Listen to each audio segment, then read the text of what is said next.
So who are we missing today?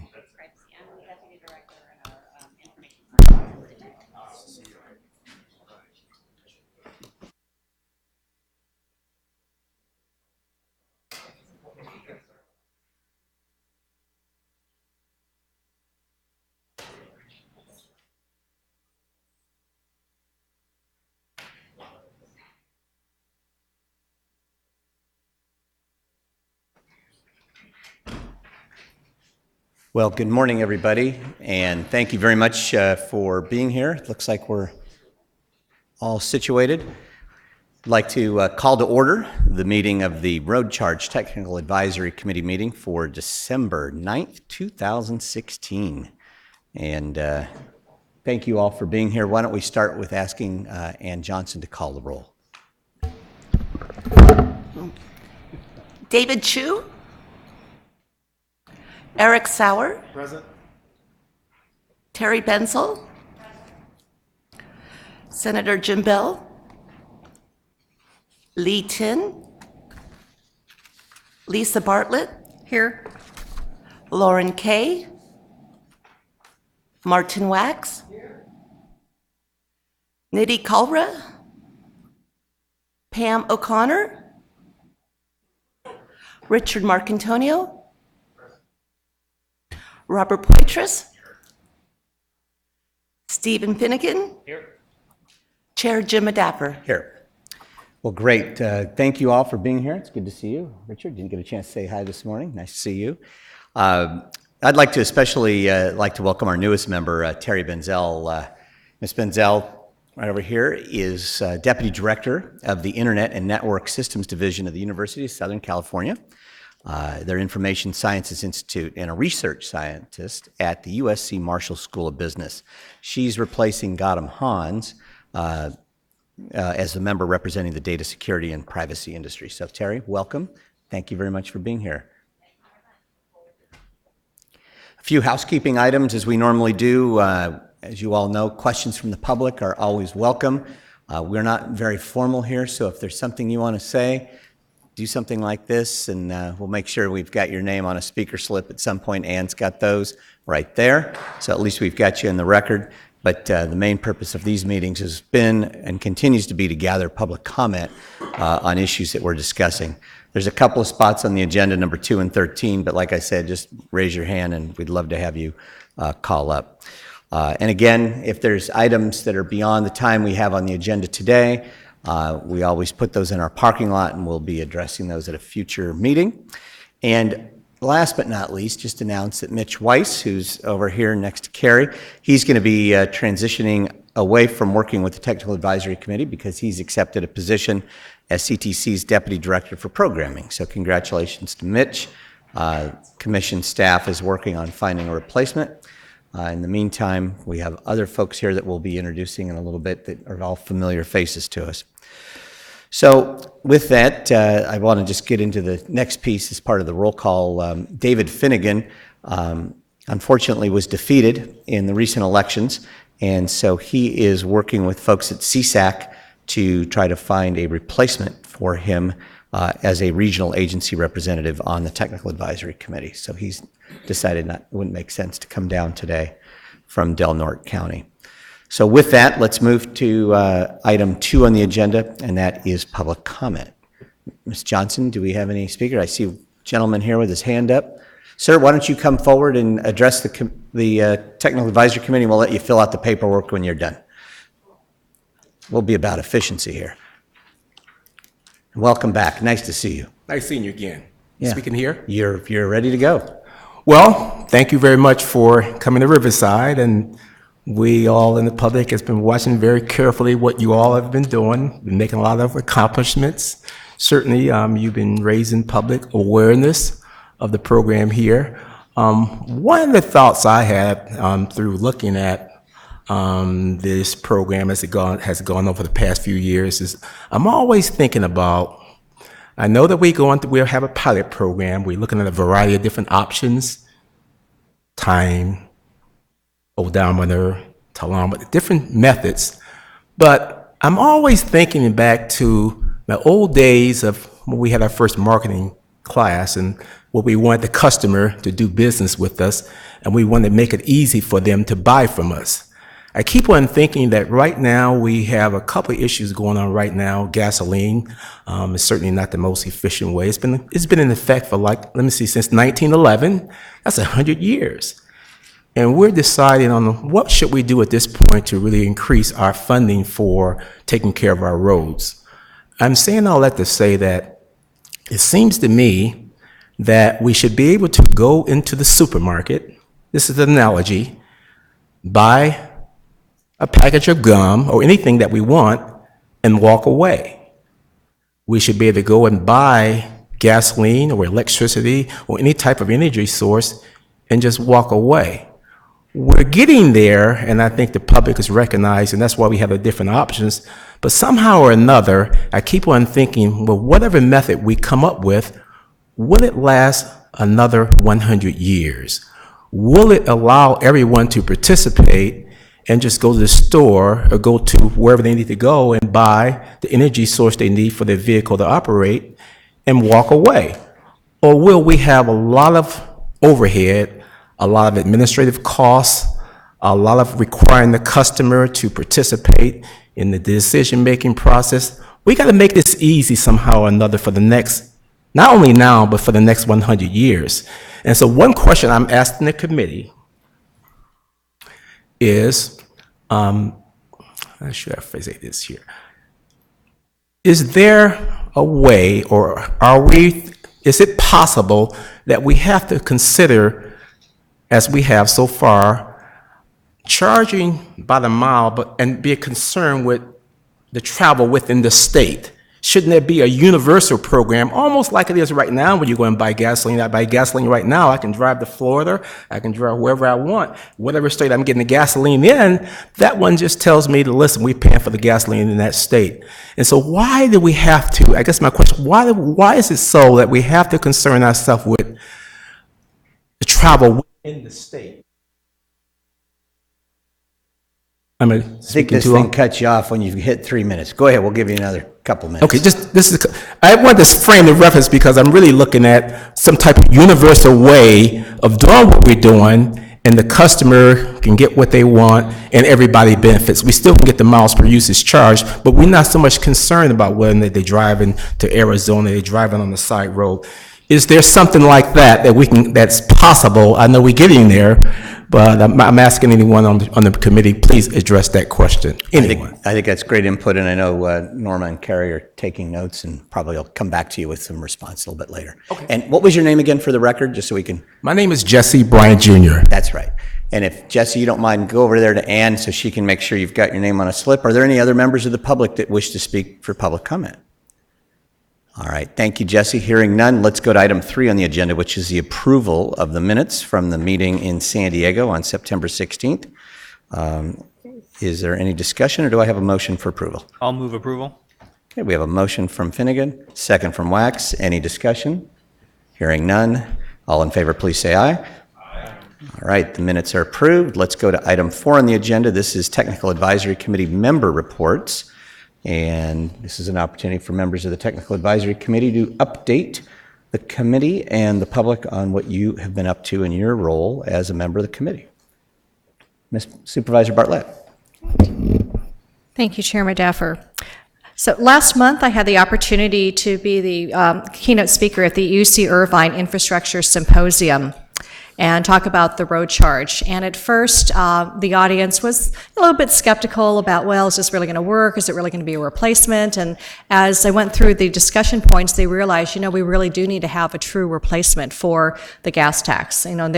Their comments had to do with, well, let's make sure it's, revenue neutral. So if the revenue neutral is 1.8 cents a mile, then great. Don't let the state legislature charge us 12 cents a mile. So it was really great to get the input from the audience. But I think that now that the facts of the road charge pilot are getting out there, I think the public at large is now accepting that, we do need to make a change. We do need to have a replacement for the gasoline tax, and this is really looking like a viable option. And, if California can really put together a robust program for, through our pilot program, that could potentially be the template as we end up rolling this out. We'll have to have federal interoperability down the road, and wouldn't it be great to have California be the template for the federal program? So that was one thing. And then last Tuesday, we had a special board meeting at the Orange County Board of Supervisors, and we had Beacon Economics down to talk about, they were a component of the overall strategic financial planning for the county, but they were giving us a lot of statistics and a lot of good information about what's happening in the state of California over the last few years. And one of these statistics that really struck home with me that was pretty startling was the fact that between the years 14-15 and 15-16, the gas tax revenue has declined 17.8 cents, or 17.8%. So if you consider that percentage decrease between those 2 years, if we continue that on a year-to-year basis in the state of California, we're really going to run short of our funding for transportation infrastructure in the state. So it's a good thing that we've got this pilot program in place, and we're looking for something that's a really viable alternative to the declining state gas tax. And that's my report. Thank you. Thank you very much, Supervisor. Anybody else? Mr. Finnegan.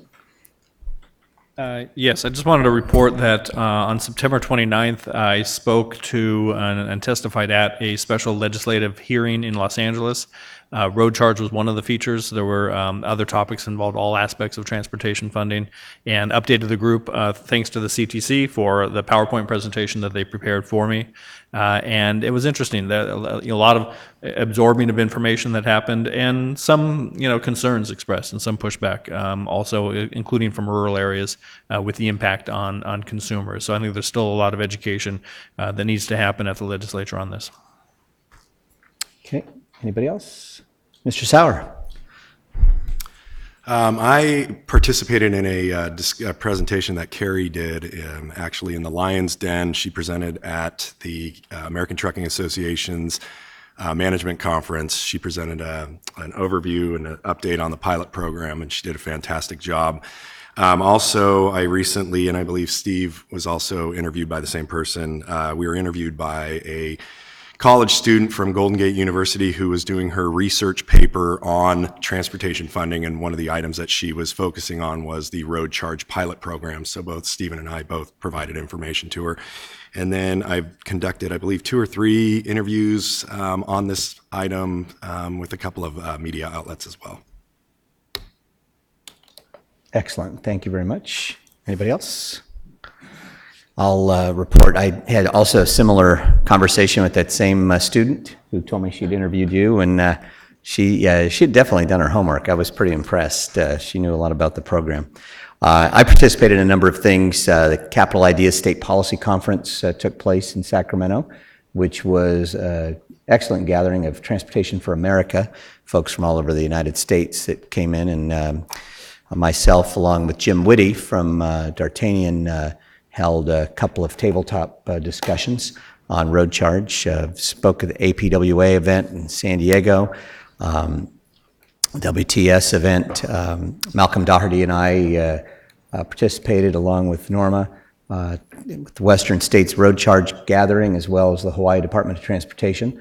And as Hawaii was one of the FAST Act states, and they're kicking things off, so they were very interested in what we're doing in California.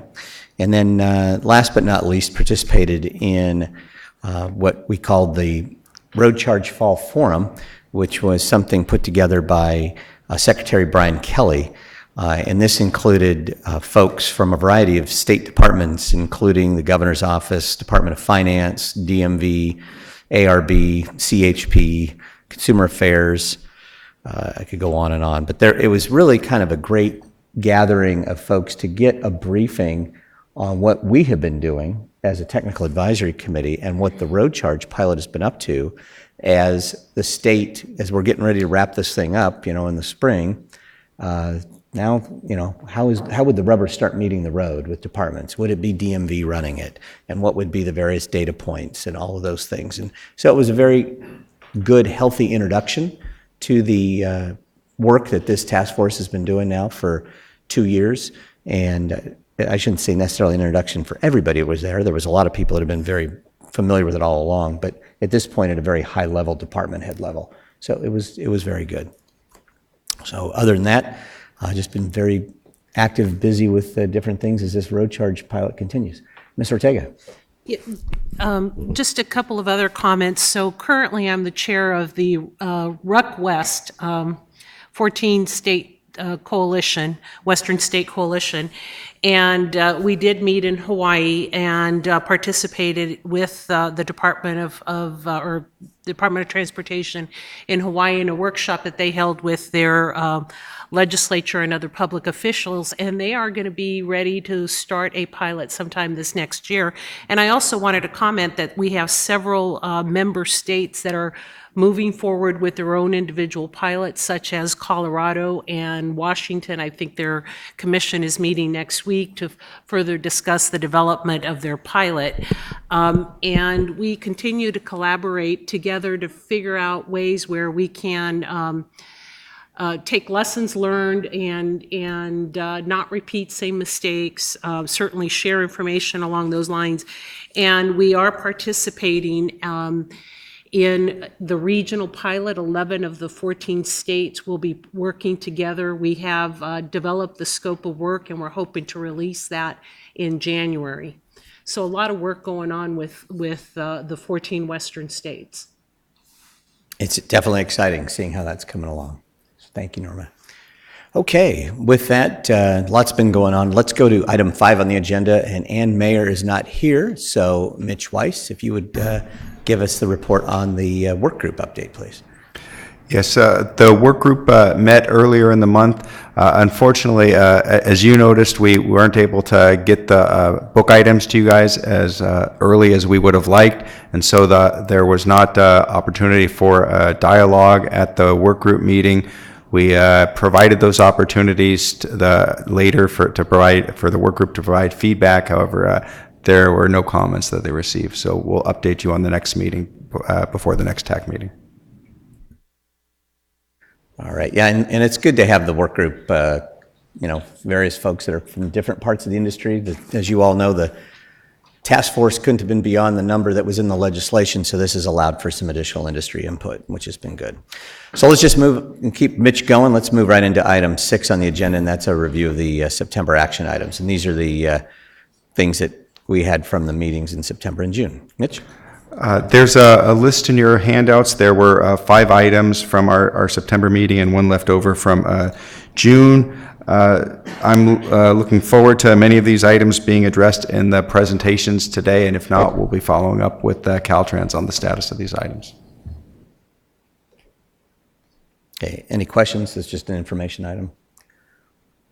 All right, let's go to item 7 then, and that's an update on the FAST Act road charge grants, kind of picking up on where Norma was just touching, and we'll give it to Carrie Porvahidi. Carrie?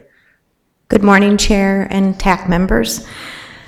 We've been very busy on the FAST Act grant work, working with Federal Highway Administration in putting together our cooperative agreement to start the work. We've actually advertised for the organizational design, pay at the pump and charging station work. That RFP is out on the street, and we should be getting proposals later this month. Just to address our public comment, that might be the pay at the pump charging station might just be that solution to, paying and just driving off and it being more of a universal system.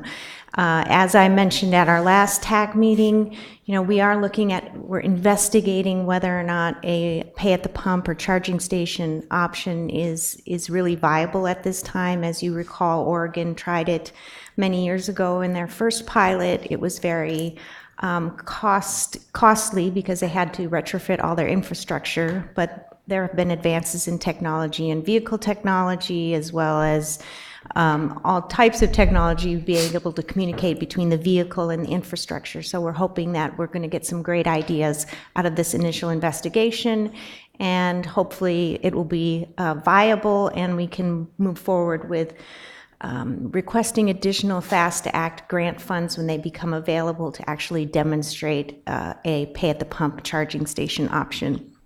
We also have an organization, we have a education and outreach plan.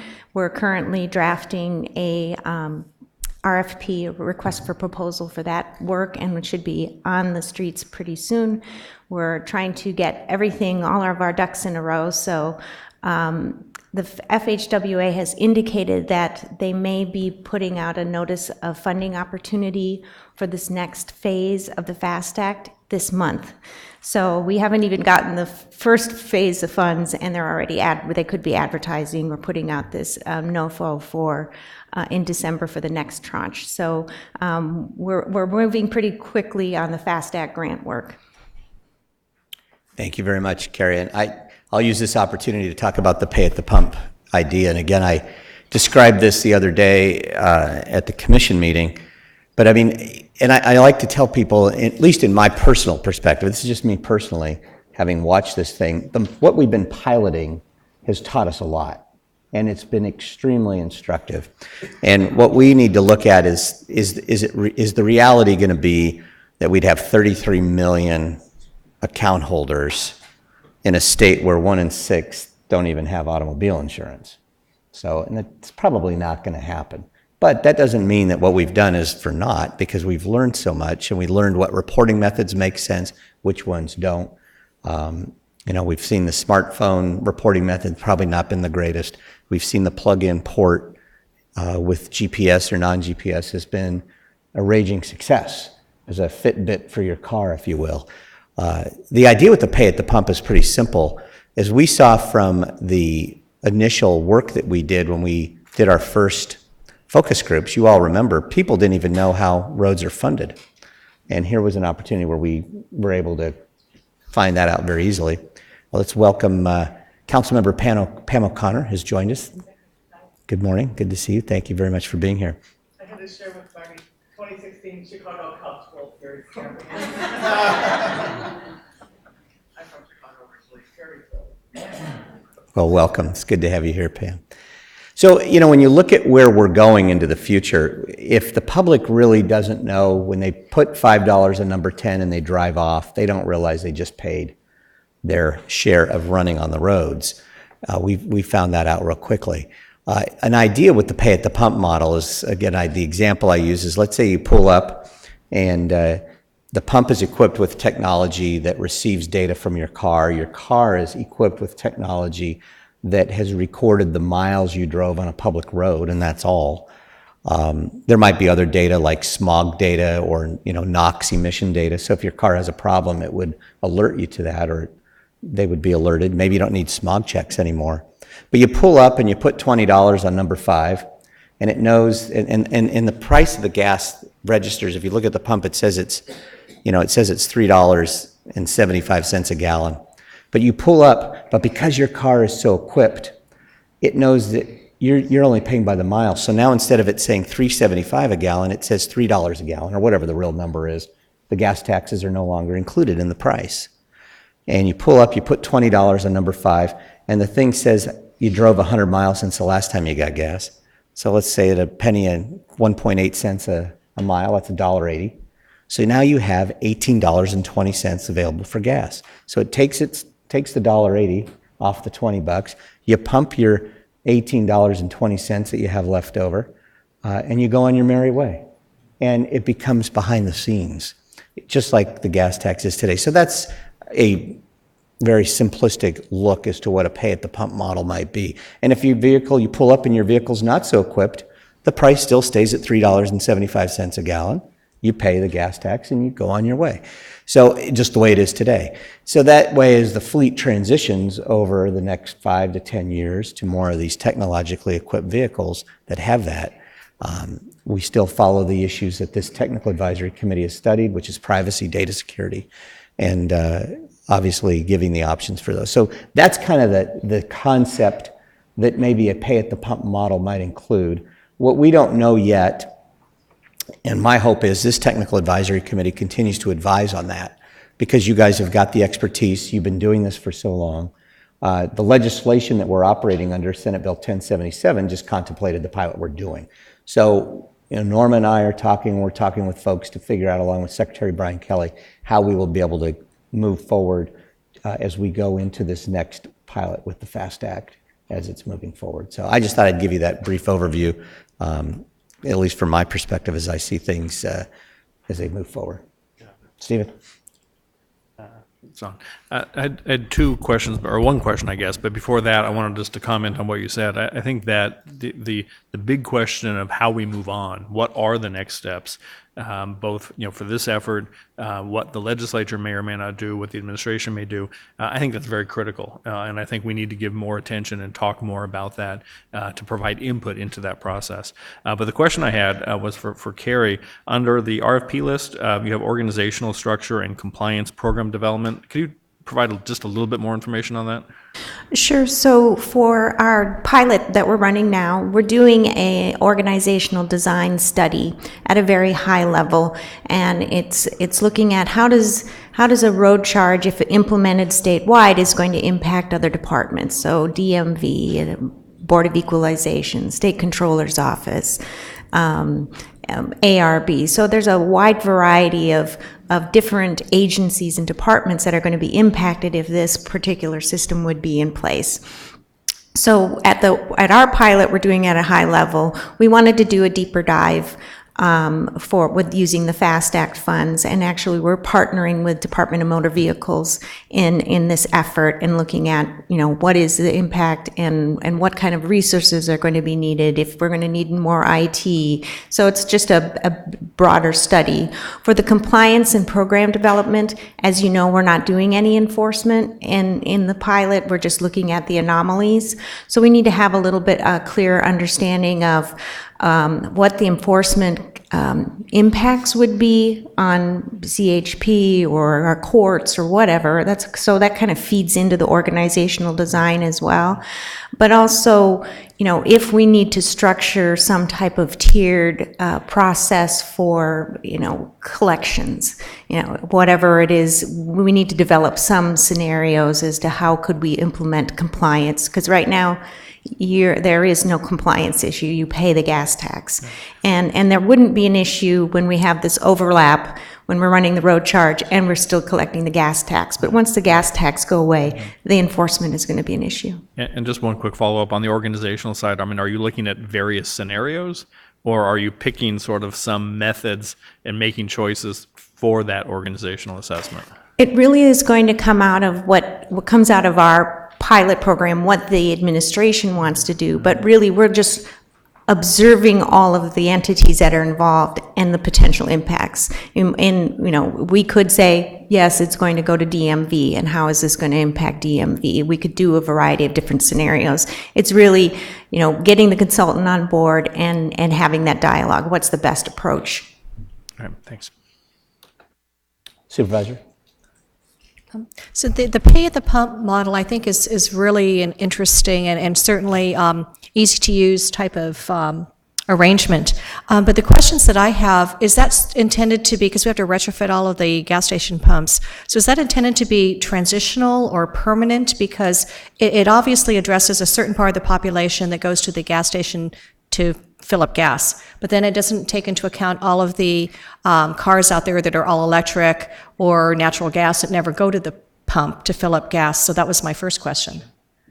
I'd be happy to, again, this is just the Jim Medaffer design in progress discussion. I feel that the electric vehicles and natural gas vehicles, being modern as they are, they would have to be handled through a telematics function, using wireless technology.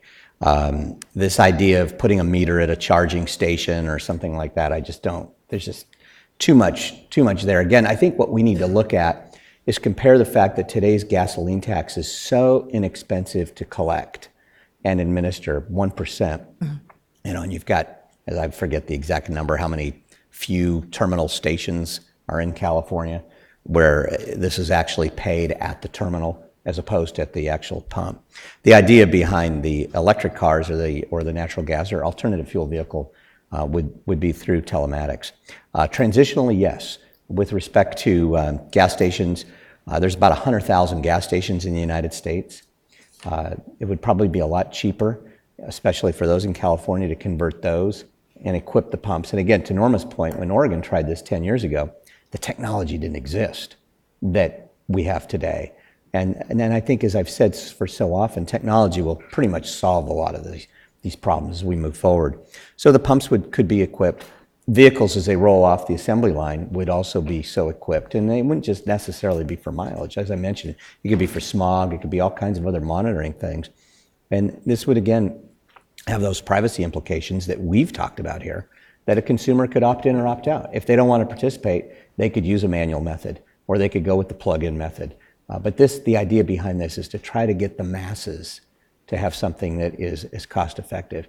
And who knows, if we move more towards zero emission vehicles and all that, you would just see most of those bolting on to that telematic function. So yeah, this is kind of an interim, maybe 10 to 20 year transition as we move. And there's always going to be vehicles, that 1962 Thunderbird that is never going to get changed, and so it's going to have a different method, or maybe just pay the way it is today as a gas tax. Okay, and then second question is, so when you have a car that pulls up to the pump and they fill up 20 gallons, if they don't have the technology in the vehicle to calculate the VMT and they pay the gas tax, is the gas tax rate and the VMT and versus somebody who has the technology and they pay the VMT, are those equivalent for true gas tax replacement, or what levels? Because I guess I'm concerned or confused about if they're paying the gas tax, is it at the current low rate, and then the VMT, is that brought down to the current low rate, or is it brought up to like what the true replacement for gas tax should be? Those are great questions that we certainly have the ability to advise the legislature on in the spring as we come back to our April meeting with some of those ideas. I would think that you would want to make sure, and it's going to be a tough vote for the legislature. They're looking at right now with AB1 and SB1 that just came back. Again, it's a gas tax increase, but an ideal thing would be the gas tax should always stay, on pace with inflation, as should a mileage charge. But again, those are up to the legislature to set. We could give ideas and recommendations, and I think that's what I'm hoping we come back in April as we're getting close to a draft report, that we'd have that ability to do.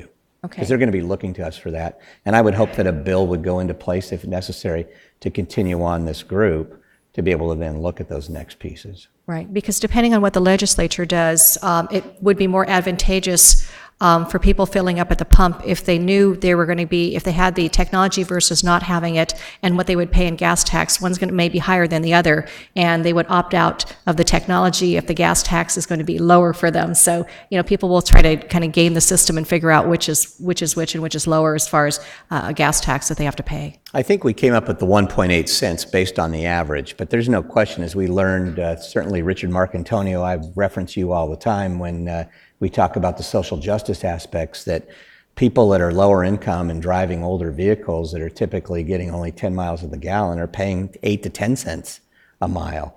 And they're totally being impacted by this, where, folks that are driving the zero emission vehicles or the super good mileage Priuses are getting away with not paying much at all to use the roads. So to me, I think that you've got to always have some kind of a balancing average that helps. But I've always been mindful of what I've learned from Richard here in this task force. Thank you, Chair. Supervisor Bartlett's point, I think, is an important one, and I would just suggest, I'm fascinated by this, because I've been struggling with the idea of how do we transition, and I think this does potentially give us a way to do that.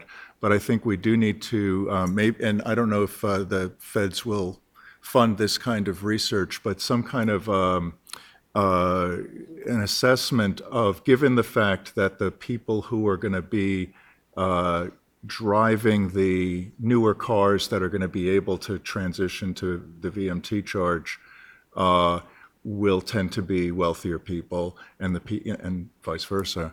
What does that mean? Because the 1.8 cents is an aggregate number. So how, just figuring that out will be important. We're going to need your input and expertise. Chairman. Yeah, Terry. Thank you, and I really appreciate your vision, the pay at the pump vision, and it's like so many visions out there of what we can do with an interconnected America, and where we can go. I'm not coming new today, aware of the discussions previously from my colleague from EFF, but obviously, the privacy issue is going to be very important, and I think understanding even the technological approaches. And so it's easy for us, to talk about just I plug my dongle in and everything happens. But in fact, there are a number of things that could be done even at that pump level to filter the data or to aggregate the data in certain ways that would help us address some of our privacy issues. But I think there also really needs to be an understanding of what the technological basis is other than these nice words we can talk about. And so I'm a little worried first, what's the technological basis really, truly? What are the protocols that are going to transfer the data? Where's the data stored? What kind of database is it in it? How do we filter the data for personally identifiable information? Where do we track that?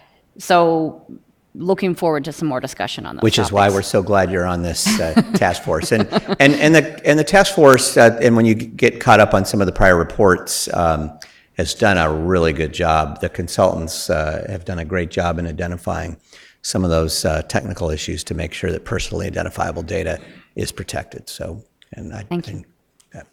Any other questions or comments on that? So that was that still item 7, update on FAST Act? Chair, Yeah. one quick comment. All right. I just wanted to clarify, the initial work that we're going to be doing here at Pay the Pump Concept is just to kind of reach out and see if there is interest out there, is there opportunities. This is not the actual pilot. That's what we would actually go forward in year 2 of the FAST Act money. And just wanted to clarify, there's still a lot of questions that we would have to address, and we're hoping this initial money would give us kind of the start to see whether it would be viable or not. And that's exactly what this first little tranche was all about, as you said. And this kind of conversation is instructive for staff as they formulate what the actual pilot would be, which would probably require some legislation, I would guess. It's hard to say. Okay, with that, let's go to the update on the pilot operations, and Carrie and Matthew Dorfman are going to give us, again, this informational update. Carrie? Yes, I'll just pass it off to Matthew. We've been working very hard on our pilot. We've gone through the midway point. Those of you who are participating in the pilot had the opportunity to switch operational methods or your commercial account manager. So Matthew will kind of give you an update of where we're at with the pilot. Thank you. Good morning. It's a pleasure to be addressing the TAC again in lovely Riverside, California. I've really enjoyed seeing the Festival of Lights here the last couple of nights since I've been here. I'll just get right into it. This is essentially an agenda of my presentation for today, which, by the way, will probably be the longest agenda item in today's meeting. I'll start by describing open enrollment, which was the opportunity to switch mileage reporting methods that Carrie just mentioned. Then I'll go into some summaries of account information that includes miles traveled and dollars and things like that. Then I will summarize the customer service experience, that the data from the customer service centers, both the primary project customer service line and the customer service lines of the various account managers. And then briefly talk about a simulated interoperability phase of the pilot that will be coming up in January. And then also talk briefly about some account manager audits that we'll be doing in January and February, and wrap up with a few lessons learned. Open enrollment was the period from November 1st to November 15th in which any participant in the program could change either their mileage reporting method within their existing account manager or change account managers entirely and select a new mileage reporting method. It was done exactly at the midpoint of the pilot, and the purpose was to allow participants to experience different concepts, or if they didn't like their concept for whatever reason, they'd have the opportunity to switch to a new one. All participants were notified 4 times of the open enrollment process, period and process, both in the October and November newsletters to participants, and then an email sent directly from their account manager, and then a reminder email that came from their account managers. In order to switch, the participants had to call their account manager to unenroll if they were going to unenroll from that account manager, or to request to switch their concept within the existing account manager. They were given all of the information that they needed to make the transition in the emails that they were sent from their account managers. And then they just needed to go and sign up with a new account manager via web, phone, or email. At the same time as this open enrollment period, there were 204 new volunteers invited to join the pilot. And just to provide a little background and appearance, this is the California State Account Manager, the CalSAM's email that was sent as an invitation to participate in open enrollment. And subsequent to open enrollment, as of December 2nd, here are the numbers of vehicles that we have in the various categories across the pilot. A little over 4,500, so 4,582 private vehicles. In the light commercial fleet, 7 different companies, including 264 vehicles. 8 heavy commercial fleets with a total of 55 vehicles. And then about 5 different California state agencies, and actually there may be federal in there as well, with 151 vehicles, 6 out-of-state vehicles, and 4 tribal vehicles. So concluding this period with a total of 5,057 vehicles enrolled. The customer's perspective on open enrollment was this screen. They could come to the primary project website and see this description of how to switch mileage reporting methods or account managers. And in order to provide some guidance to participants, they would then go to this screen and they would be given some background about each of the 2 available account managers, and then they could click through to choose the account manager that they wanted to enroll with. As you know, there are 3 account managers. The third account manager is IMS. IMS was not included in open enrollment. There were some concerns about the responsiveness and transparency of IMS and wrapping up a few of the issues at the start of the pilot, so they were not included in the choice of account manager at open enrollment.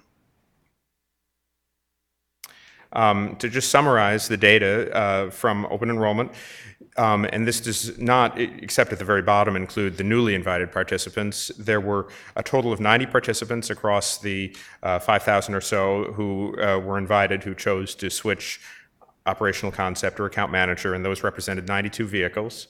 So it was about 1.5% of compliant participants. That may be a fairly low number, but I think this demonstrates a certain degree of satisfaction with the choices that are already made, and people were comfortable with their account managers. A quick question on that. Was that more or less than you expected, or was there no expectation?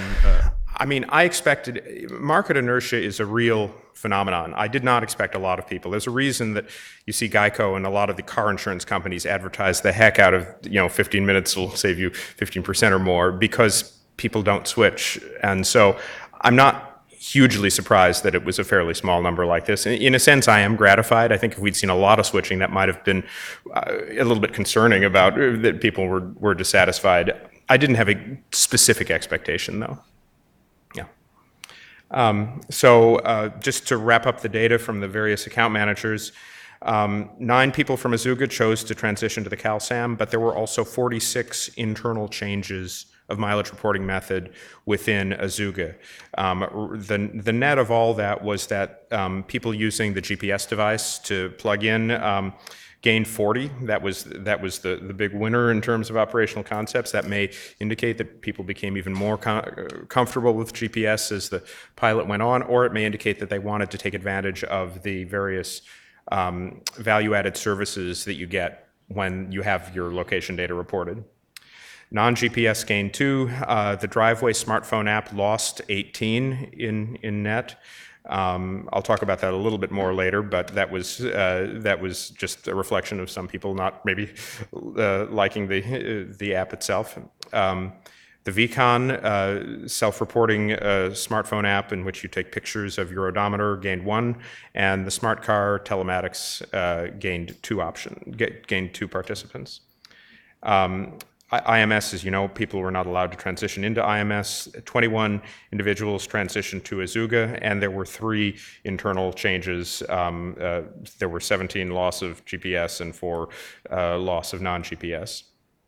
From the CalSAM, there were 14 transitions to Azuga.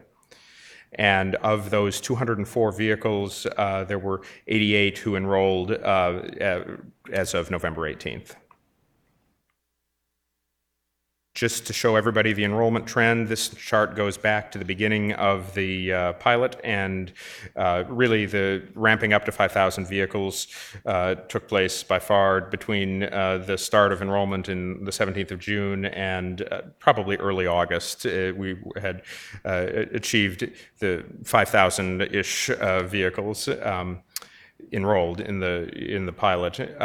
This particular chart shows private vehicles only. It does not show. Yes, Marty.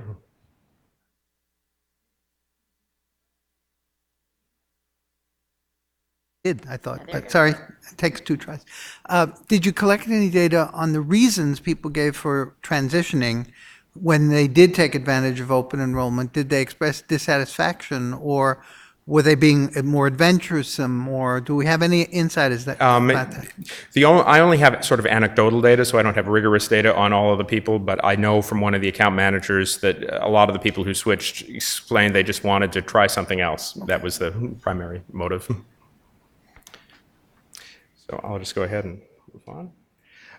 The next set of my slides goes over the operational data, which is the dollars and miles from the months September through November. In September, I won't read all of these numbers to you because I think you wouldn't find that very interesting, but in September we had a total of 5,000 vehicles enrolled. Of those 5,000 vehicles, just over 4,900 were compliant. In this sense, I'm using the term compliant in the sense that people were at one point compliant, meaning they plugged in their devices, they took their initial pictures with the app. In any given month, we do see that between 10 and 15% of people on the smartphone app do not send in pictures. So they're getting 3 reminders via text, email, and in-app notifications in different contexts. So they're getting a lot of reminders, but I think it's fair to say that there are always going to be a certain number of people who do not send in their pictures. So that's just one example. Similarly, people do unplug their OBD devices. Presumably, in many cases, this is for a legitimate reason, like they're going to have their car serviced.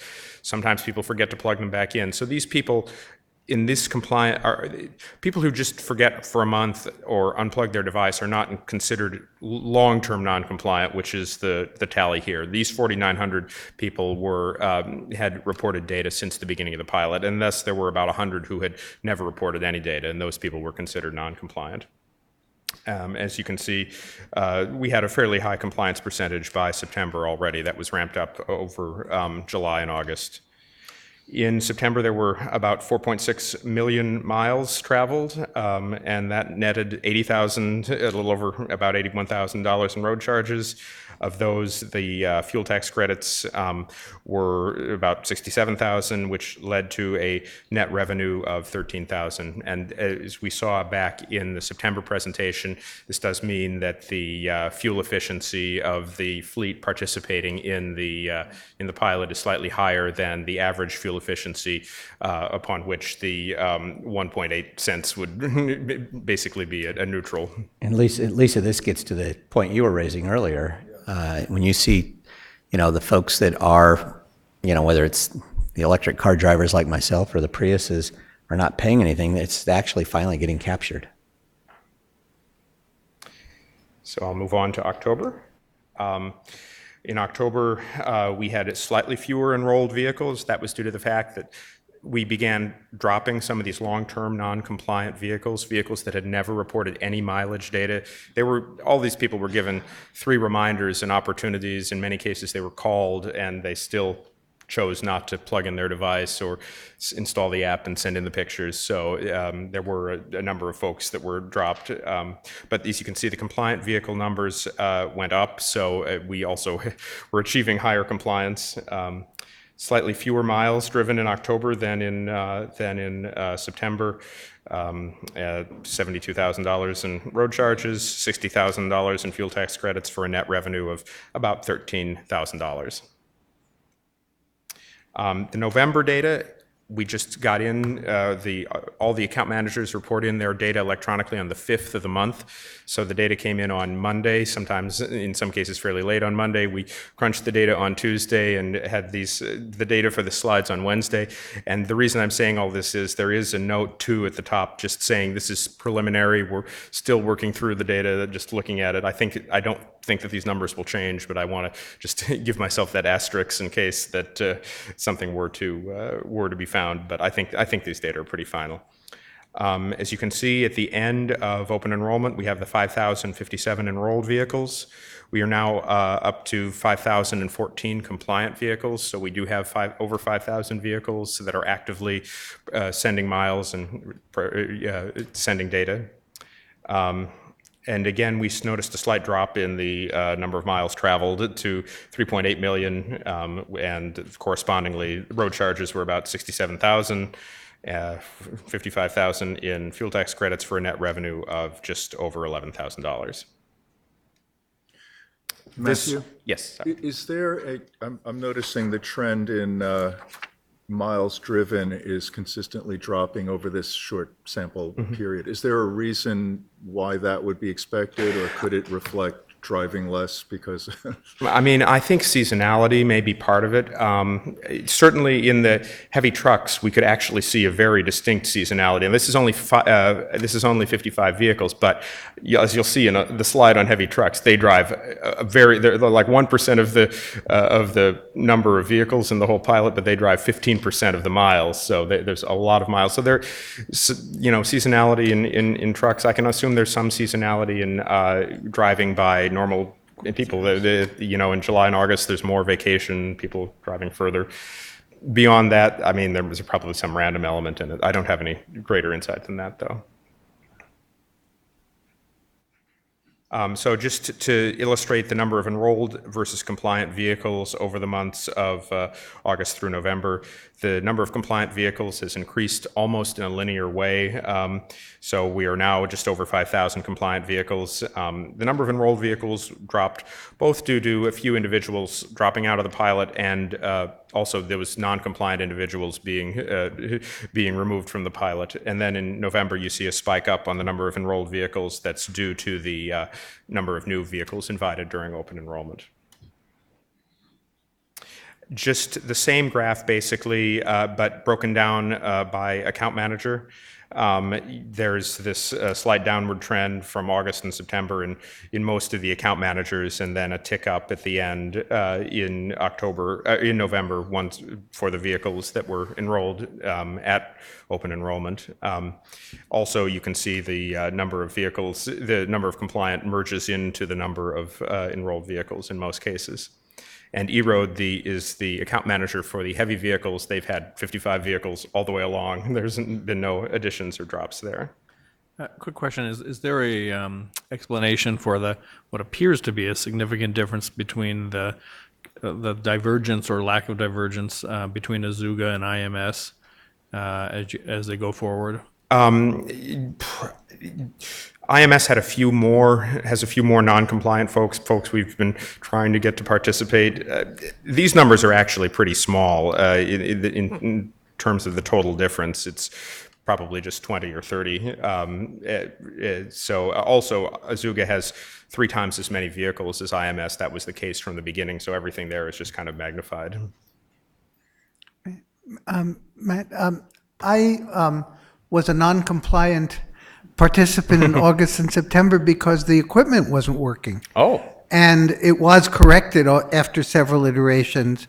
So I'm just wondering, in your accounting for this, was I very unique, or was this a relatively common explanation of non-compliance? I think you were fairly unique. I was driving all over the place and it showed a 0. That's quite interesting. No, I think you were fairly unique. There were a few problems within Azuga where a few of the devices were not reporting, and those got exchanged. But we're talking low double-digit numbers. Yeah. Hi there. I think you owe us some money. So I had a question about the non-compliance too. So I'm doing the M-Verity, so I'm taking a photo of my dash, and sometimes I forget, and there are 4 reminders in my inbox, in my as text messages. But so the non-compliance that you're tracking are the one-offs, so I forget to... No, these numbers are people who never reported at all. Who never report. So that, I'm not reporting data on the, I mean, it's, like I say, in the month of October, it was about 15%. I haven't computed the November numbers yet. In September, it was about 10% who didn't comply. Those in terms of the one-off numbers. okay. Yeah. So that leads me to the follow-up question then. Then the vehicles that are just simply, these are folks that are enrolled in the program, just simply never either put the dongle in or Yep. took a photo of their dash. And so that to me is the true definition of the enforcement that we're trying to capture, that if we were in this real world scenario, those were the folks that we'd have to worry about enforcement. Absolutely. So if they're not accounted for, you say they're off the chart, but, or off your data points, are you just still tracking that percentage of enrollees just failed to report, so we get a better reflection of We do have the numbers Okay. of those people who were dropped for noncompliance, yeah, for long-term noncompliance, yeah. So one final slide to just kind of summarize all of the data, and you can just kind of see the number of enrolled vehicles dropping a little bit from July to August to September as those people, to October again, as the people were dropped out of the pilot for long-term noncompliance, and at the same time, the compliant vehicles increase each month. Over the first 5 months, including November, we have now recorded almost 20 million miles, processed a little over $300,000 in road charges, given away about $270,000 in fuel tax credit for a net positive revenue of almost $55,000 to date in the pilot. Matthew, I don't know if you're going to get to this, but in terms of the short-term non-compliant folks like Marty and Christina, are you estimating, or do you have data on how much VMT is not accounted for? For the smartphones, all of their data eventually will get accounted for, assuming they do become compliant again. I mean, if they never submit another image, that data isn't lost. You just take another image of the odometer, so that comes back in. For the OBD devices, the answer is no. I mean, when it's not plugged in and the data is not reported. There is going to be an update to the OBD specifications. I think it's in 2019. In that case, from that year onward, the actual odometer will be available by OBD. So for model year 2019 vehicles and thereafter, there would be no loss of mileage. But for the earlier vehicles, when the devices are not plugged, that data is not captured. I'm sorry, a quick question on the pictures of the odometers. Is that data automatically read by a computer, or Yes. it is? There's It nobody is. having to look at it and type it in, or So okay. no, that's absolutely automated, and it's not just that the numbers are automatically digitized. There's also a lot of security features. It matches the VIN of the vehicle to the dashboard layout. They have a database of about 50,000 different dashboard layouts, so you can't take a picture of a different vehicle. They do a lot of image processing to prevent any image fraud. You can't Photoshop it in. You also can't just tape a different mileage number across the odometer. So yes, that is all automated. So I'm going to move to the summary data on heavy vehicles. Again, there are 8 pilot carriers with 55 trucks. In between July and November, they traveled about almost 2 million miles, just 55 vehicles, which means about 350,000 miles a month, 32,000 in that whole all 4 months miles per vehicle, or the number that you really can probably put your grasp is about 6,500 miles per vehicle per month. That's not obviously done by just one driver. In many cases, these vehicles have multiple drivers. They're not sitting idle very long. So that meant also out from July through November, there were about a 250,000 miles driven outside of California, and this just reflects the fleets that signed up. You know, there could be some purely in-state fleets, and then fleets that do a lot more long-haul interstate work. So in any case, about 15% of the miles have been out of state thus far. The exempt distance, meaning those off-road or private road distance, has been about 26,000 miles in July. Those are 1.5% of the distance in those months. I'm now moving into the next agenda item, which is the call center data for all of the call centers. This one is the general information line, so the main project call center. And we've got wrap-up weekly data pretty much since the start of the pilot. The red on top are the number of emails, and these are just counts of emails and counts of calls. The blue at the bottom is calls. As you can see, the vast majority of the calls were done but at the beginning of the program when people were asking how to choose an account manager, how to get going in the pilot. After about the middle of August, the calls then went down. There was a slight issue with the survey that the independent evaluator is performing, which accounts for the spike on the 10th of October. The spikes on the 24th and 31st of October were to deal with the open enrollment, just more calls coming in, more emails coming in fact, much more email than calls during that time. So this summarizes the support topics at the general information line. This is shaded from dark to light, meaning from past to present. The dark stuff was all back in June and July, and the really light stuff at the top was much more recent, had to deal with open enrollment. So the number one topic still has been just general questions about an account, and that's the third chart there with 268 total questions about an account. Most of those questions end up getting forwarded to the individual's account manager because the general information line doesn't actually do the account management themselves.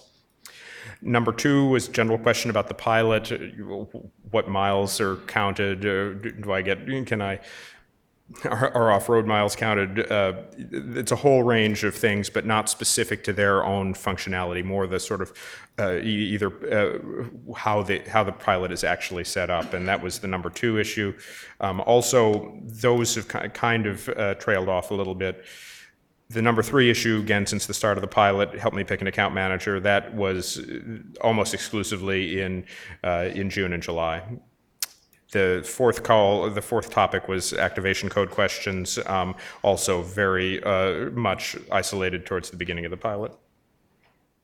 Following those four top questions, here are the next six. There were 45 calls or emails either to unsubscribe from an email list or to actually unenroll from the pilot. For 35 people that wanted to change their account information, 28 that had just had a direct policy question. Those policy questions we have Caltrans provide responses to when they ask, why are we doing this?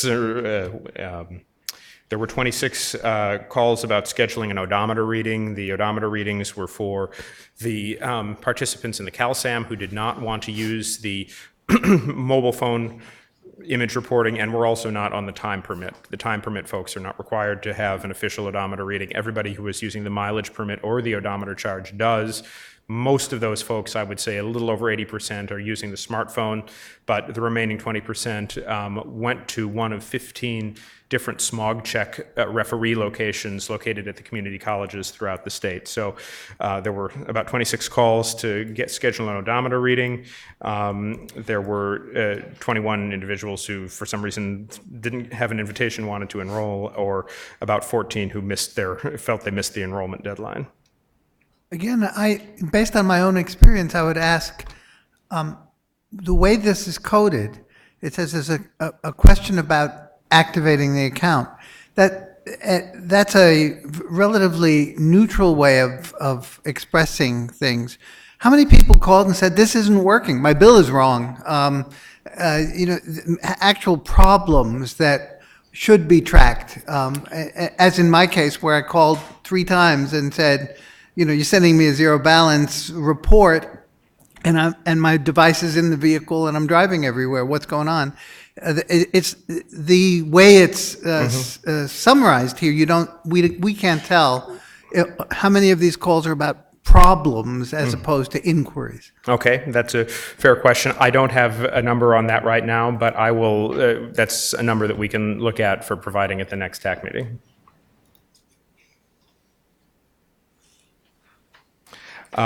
So the call center inquiries by account manager, this rainbow of colors is in time. So the first dark blue line is June, July, red is August, green September, purple October, and light blue November. So with both the general information line and all of the account manager call centers, there was a distinct decrease in options from June to July to August. In calls from June to July to August. The general information line has got the most calls, followed by Azuga. And in fact, Azuga got more after August, which isn't surprising because there's about 3,000 participants on Azuga, the most of any of the account managers. And so those are more sort of operational questions. Then the CalSAM, IMS, and E-Road has dropped to almost nothing now that it's up and running for the commercial vehicles.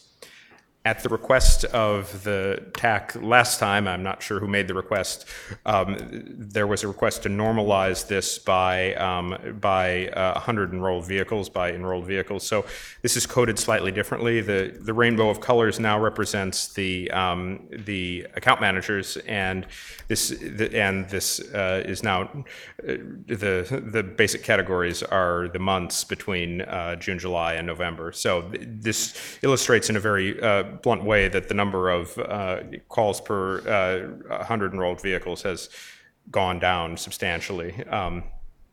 In the case of E-Road, you can see E-Road's calls per 100 enrolled vehicles were actually quite high in June and July and a little bit higher in August.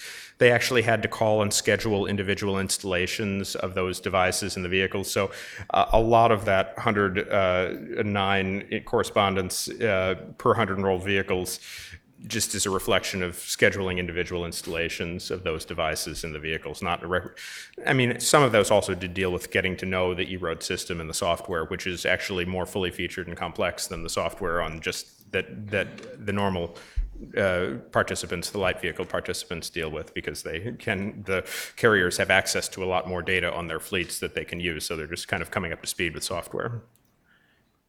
Before you move off of this one, I was just noticing the numbers in June and July, not including E-Road. You have about a third to almost 3/4 of people calling in, and that just gives me pause for when this, if such a system were to go widespread with millions of people, that's a tremendous rate of calls. Now, granted, this is a pilot. It's also a self-selected pilot of people who are interested. But anyway, I'm not asking the question, I guess, but just sort of noting that those are huge volumes.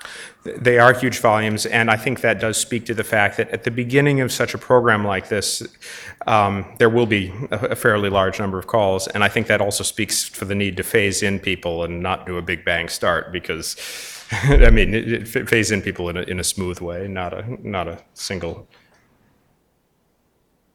And actually, Steve, this was at your request, I put this slide together.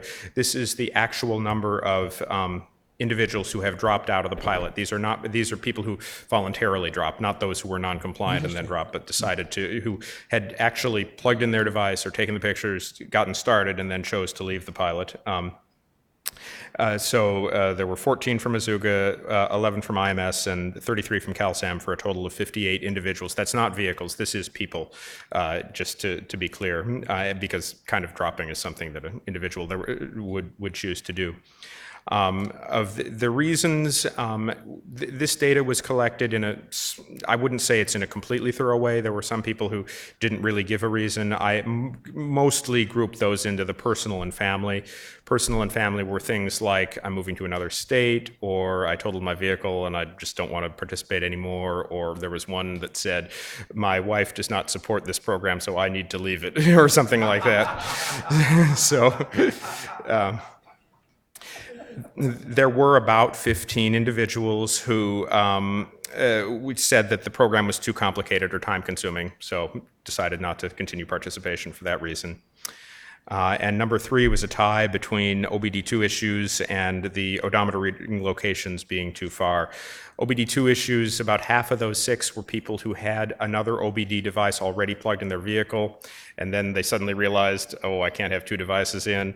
The other half there was actually a physical configuration in their vehicle that made it hard to plug in the device, or they felt unsafe with the thing next to their leg. But obviously that was a very small number, about 3 cases in the whole pilot. The odometer reading locations too far, I think that was unavoidable. I mean, there were 15 smog check referee locations.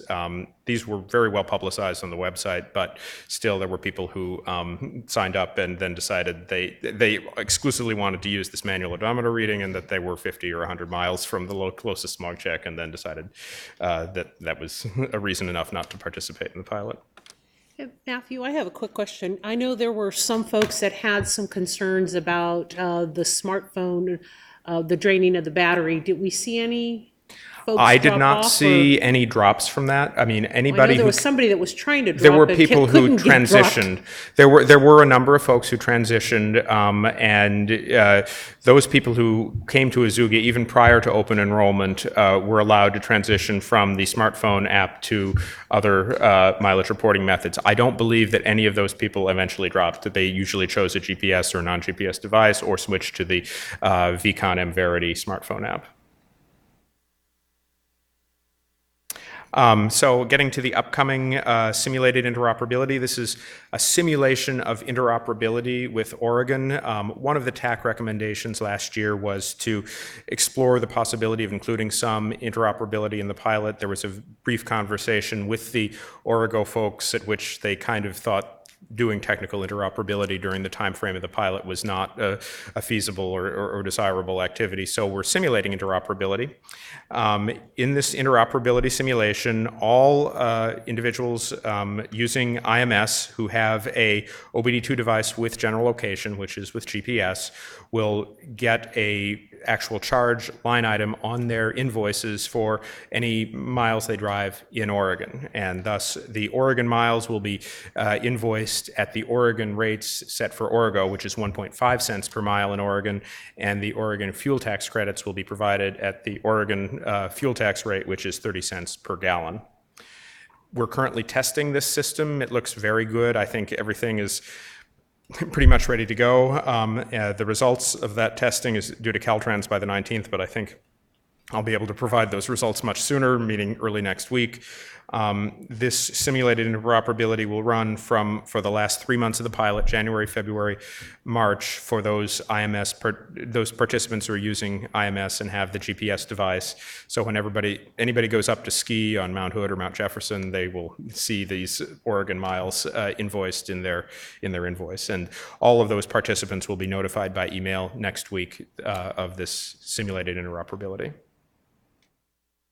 Another activity that's coming up is the account manager audits, and the goals of these audits are not to, they're not detailed financial audits because obviously we're not using real money, but really to determine potential improvements in the requirements or the interface control document for documenting financial flows, and also to kind of develop a rudimentary audit process to evaluate the auditability of the system and potentially develop some requirements around an audit. In a future system, obviously, there will need to be real audits, and this will not be a definitive audit guide by any means because, again, we're not actually exchanging money right now.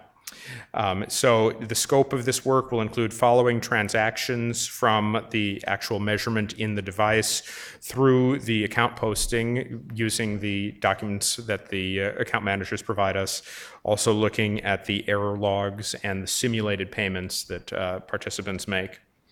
The user accounts will be audited, but all data will be anonymized, so there won't be any compromising of that. So the timeline for these account manager audits, will send out a notification next week to actually the account managers are already aware of this. I told them about it this week, but we'll send the formal data request next week. The audit itself will take place between the middle of January and the end of February, and then we'll do a final report in March. Just a couple of slides on lessons learned over the course of the pilot so far. We'll do a more comprehensive lessons learned analysis at the end of the pilot when the 9 months are over, but just a couple of observations. We really felt that sort of a steady state operation was achieved in September and October. The number of calls into the lines went down. We were recording mileage. The mileage was relatively consistent month to month. And so I think it's fair to say that people do get used to the system pretty quickly. It's while there is this kind of bump of calls and interest at the beginning of the program, it leveled off fairly promptly. I will say that getting to those smog check locations was a challenge for some people. So in a real program, there would need to be a greater, assuming the smog check or manual, actual in-person reading of an odometer is part of a potential future program. If that is the case, there probably will need to be a greater number of such stations. The number of locations for getting a manual reading is a critical factor in the success of that particular option. From open enrollment, we talked about this earlier, but I think it's my high-level conclusion of the fact that only 90 people participate in open enrollment is that many participants like their concept. They've gotten familiar with it and they want to stay with it, and I think that's generally a good thing. For a future system, switching operational concepts, it would be desirable to change concepts with just one call. In fact, a lot of insurance companies do offer that, we'll break up with your old insurance company for you. That will require a certain amount of system design to allow that one-step change to take place. So that can be part of the requirement update that will happen in those documents. Registry management refers to knowing where the participants are registered, with which account manager they're registered. Just sort of in general, the data needs should drive system requirements. If this registry management, for example, were to be used in enforcement, the data in that registry would need to be updated pretty promptly. If somebody has not signed up with a account manager, you don't want to send out a fine notice if they have already just signed up. There needs to be a fairly prompt transmission. So making sure that registry management gets data in real time as opposed to lagged. And ultimately, this was also not really part of the pilot, there does need to be some sort of a tie-in with the state vehicle registry. This doesn't need to, I'm not suggesting getting a new DMV vehicle registry database. That's a very complicated subject, but there needs to be a separate system for road charge that is tied into that directly so that all registered and titled vehicles in California can be matched up to a road charge concept. Some lessons learned from the vendors. Arvato, the CalSAM provider, I think setting up a vehicle should have as few steps as possible. To register on the CalSAM, you had to first register yourself, then register a vehicle, and register a time permit, mileage permit.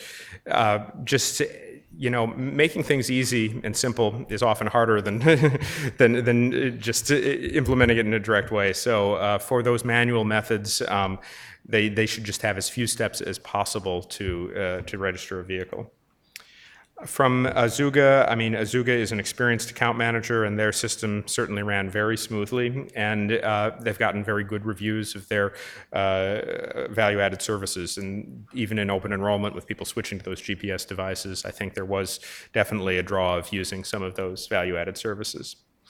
As was mentioned earlier, there were concerns about the battery drain and data use of the Driveway product. Ultimately, the net number of folks who transitioned away from Driveway was only 18 during open enrollment for over 500 individuals. So these concerns were not enormously widespread. I don't think this is necessarily a killer criterion for those people who are using Driveway, but obviously it was good to have the opportunity to switch away for those people who felt they were experiencing that problem. The truing up with Driveway is referring to the fact that the Driveway participants also take images of their odometers because driveway uses a complex algorithm to determine when you are in your vehicle and when your vehicle is driving in California, and eliminating miles traveled, for example, in a friend's car or a bus or a train or an airplane. Obviously, they claim that their algorithm is 99% accurate and have various studies that demonstrate this, but nonetheless, especially at the beginning, their algorithm kind of learns there are some inaccuracies. So to ensure the legal validity of the miles they are traveling, having this true up with the odometer is a very good thing. And this last bullet is true for both the Driveway and the VCon smartphone apps. We really did need to send people multiple reminders in order to get them to actually report their miles. And even with the multiple reminders, we're seeing 10 to 15% of people that don't report each month. That's just going to be a factor of the smartphone apps. E-Road, they were a very smooth, very smooth support for commercial vehicles. From IMS, setting up an account management system can be challenging. IMS did have a couple of hurdles that they overcame during the first couple of months. So, and also on IMS, it is very helpful to have the private road miles counted automatically. Private roads are a fairly difficult thing to get your hands around because it's not off-road. These are legitimate roads, and in many map databases, these are counted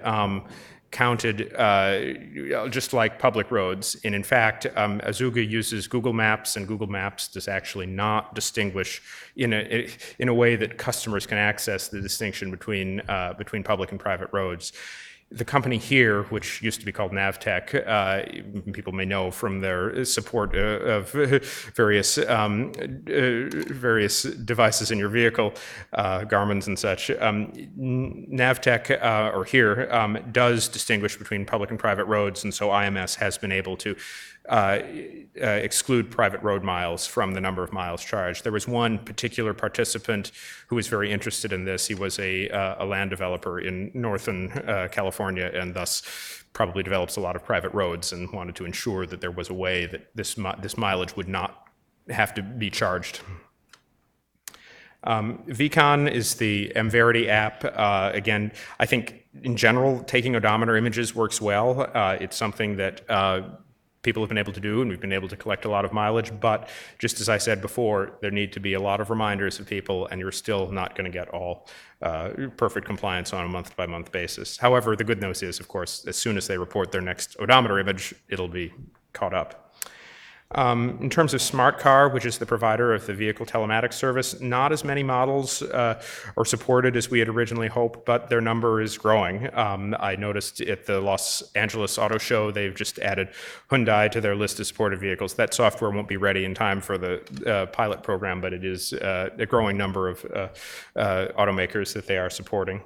It is important that the participants have an active telematics account. Not all people with telematics in their vehicles had a telematics account.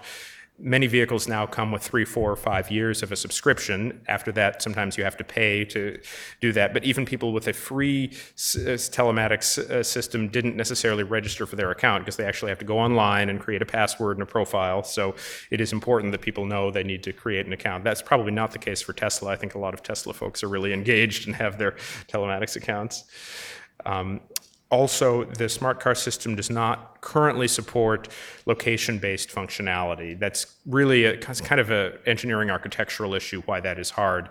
I won't explain that in detail, but that is hopefully a feature that would be overcome in future years, to be able to have location-based and thus not charge for out-of-state using the telematics system. I'm now going to get to a couple of the parking lot items from previous meetings. One question was, how do the lessons from the pilot apply to a potential future mandatory road charge in case the state moves in that direction? Our response is most of these lessons learned apply very well, but the pilot did not simulate all aspects of a mandatory system, specifically the handling of actual money and transferring that money to the state treasury, and enforcement, and in fact, executing an actual IT linkage to the state vehicle registry. I would argue, I think probably the first two are more critical. The third is mostly a technical issue, but it's also a non-trivial issue. The state vehicle registry is a complex and sometimes old piece of software. So in those areas, the pilot is not generating any lessons learned. And also, it's important to recognize that a mandatory road charge would include what you might call problem isn't even the right word, but customers that are more challenging to serve than others. Those who may be unbanked and thus will prefer to pay in some form of cash, users with unregistered vehicles, and then there will be some percentage of folks who try to deliberately evade the system and without any real money going and having all volunteer program, we're not really experiencing that. But aside from those exceptions, I think the lessons learned from the pilot apply very well.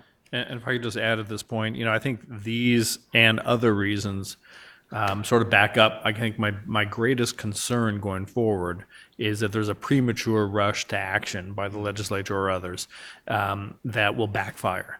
And so, this is a listing of some of those things that still need to be explored. There are others as well. So I think that's one of the mantras I'm going to be repeating a lot is we need to proceed carefully on next steps. Sure, that makes good sense. Lessons learned from Oregon's transition to real money. This was also a parking lot question. First of all, it really wasn't a transition to real money in the sense of going no money and then immediately switching to using money. There really was a long gap between the Oregon pilots and the actual Origo program. The Origo program has been real money from the beginning, and then there were some non-money pilots before that. These are just very high-level bullet points. We could talk to the Origo folks probably for more detail, but you need to establish the cash flow, how the account managers actually transfer the money to an account, and how that account then gets audited or do a monthly accounting report and then transmit that to the state treasury. Any accounting format and processes would need to be finalized, and accounting and audit processes. PCI compliance, of course, is vital for the account managers so they can take credit card payments, charge card payments, debit card payments. And I think it's also true that starting with a relatively small program, Origo went live with fewer than 1,000 vehicles was helpful. So again, the lesson I mentioned earlier, not doing a big bang, it needs to be a gradual transition, but actually Carrie will talk about that a little bit more later. So that's the end of my presentation. Well, a very good one at that, and definitely a lot of lessons learned. Do we have more questions? Supervisor. Question. So the gentleman that wanted the credit for the VMT on the private roads, yes. Can you explain that a little bit more? Because did he have the feeling that when we roll out with a true VMT program that he shouldn't have to account for the miles on the private roads? First, I want to say it's not that there's a credit for VMT on private roads. They're just not charged. So when you are driving on that is accounted for, and it is still reported in our monthly reports as in-state non-chargeable miles, just like off-road miles. I am not 100% certain of this, but I believe there is actually a way to ask for even a refund of the gas tax today. So I think this was made with the presumption that the rules surrounding the gas tax would be basically transferred to the road charge, because those private roads are not paid for in any sense from the gas tax revenues. They're paid for by private land developers and homeowners association fees and other things like that. Right. This is where it gets to be really, I guess, interesting and problematic, because in Orange County, we have a number of large, for instance, gated communities that have the private roads.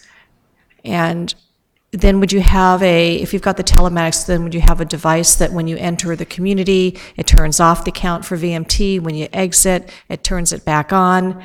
You've got to put something in every Well, again, community we were able to do it automatically without an extra device here, because the map database provided by the company here, HERE, actually does include a fairly accurate accounting for private roads. So there wouldn't need to be an extra device for it, I would think. Okay.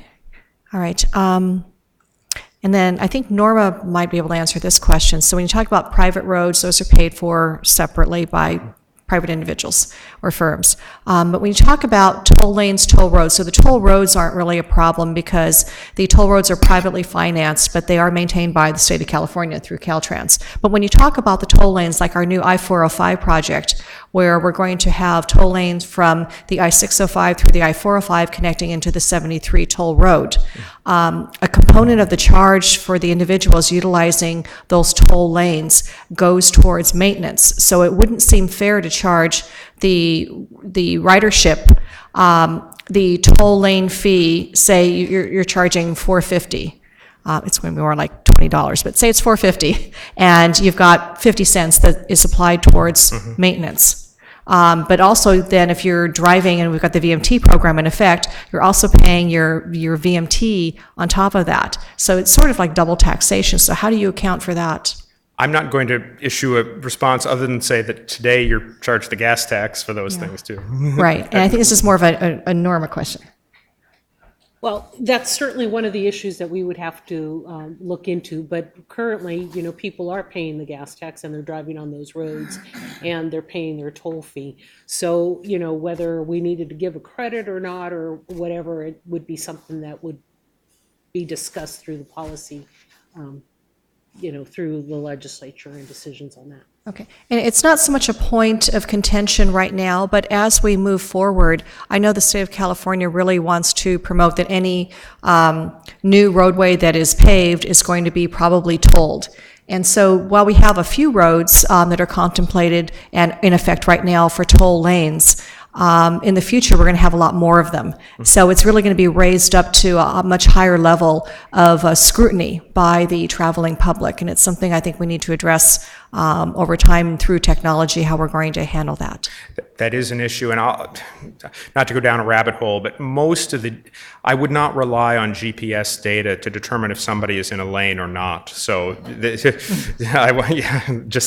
would need to be additional technology developed for that sort of determination. Okay, just something to consider for the future. I'm with you on that, though. That's where we need to go. Any other questions? Professor? When we did the pilot design, much of our discussion was about privacy and security. And we understood that in the pilot, we're working with volunteers who probably have less concern with those issues than other people. And we talked at length, do we want to try to defraud the system when we're dealing with play money? It doesn't make any sense. But I'd be really curious to know whether any of the calls or any of the issues that came up suggest privacy or data security issues. So, for example, you mentioned someone withdrew because his wife didn't like the program. Did they mention data privacy or security? No. So basically, this is really important because this is going to come back. Sure. We're going to be asked about it in the future. If you can see whether people shifted from one system to another because they felt it was more secure or protected their privacy more, any insight of that sort will be helpful to us later. In terms of the calls that have come into the call centers, I haven't seen anything at all about concerns about privacy. I do believe that the independent evaluator is asking some questions related to privacy and data security, and maybe there could be some feedback from the independent evaluator on that. And he's next on the agenda. Sorry, just to pick up on that, is there going to be an analysis either as part of the pilot itself or by the independent evaluator about that compares the sample who participated in the pilot to the broader population of drivers to identify what are the key areas of difference in that self-selected group, and maybe try to quantify some of those? I do believe that the independent evaluator is doing some demographic analysis. I'm not entirely sure what analysis they're doing, but I do believe that is part of their... You can ask Mike when he comes up next. Yeah. Okay, any other questions? Well, thank you for that very comprehensive, as usual, report, Matthew. Really very much appreciate it. Thank you. Oh, wait, there's somebody raising their hand. Let's have her come up and she's got a comment. And then please state your name for the record, and then we'll get you to fill out a slip. Hi. Good morning. I'm Patricia Chen from LA Metro, and these are staff comments. We don't have a board position at this time, but in the spirit of the holidays, I just wanted to really express my appreciation for the excellent job that's being done by consultant staff, working group, and TAC members alike, just really considering everything. Appreciate the summarizing of the past information so that folks like me that only come every few months can kind of catch up again. And I appreciate the dedication to just making the pilot as well as hopefully eventually the program as easy and fair as possible, but also not making the perfect the enemy of the good. I feel there's a real dedication to just making it happen. And just lastly, I want to express appreciation for the transparency of this TAC, which at the meetings rotating around the state. It's, you know, we don't always want to fly everywhere to do everything, but we really want to follow it, and having the materials available online, the webcast, and just the rotation has been wonderful, and I think that builds trust and ultimately acceptance for the program. So I thank you very much. Thank you very much for those kind comments, and happy holidays to you as well. Okay, let's go ahead then and move on to the next item on the agenda. At this point, we are going to get into Mike Warren, and Brady will introduce that. This is the pilot project independent evaluation, and we'll get some of the questions that the TAC had just a minute ago probably answered. Brady, welcome. Good morning, Chairman Daffer, committee members. I actually wanted to start off by addressing Professor Wax's earlier question on open enrollment. I already spoke with my evaluation team, and we're going to be performing a trigger-based survey to ask the reasons why folks transitioned, and we will be reporting back to the TAC at the next meeting on those results. I wanted to begin, just a reminder that the evaluation is an independent process, but it's also a concurrent process, meaning both the pilot and the independent evaluation are running in parallel.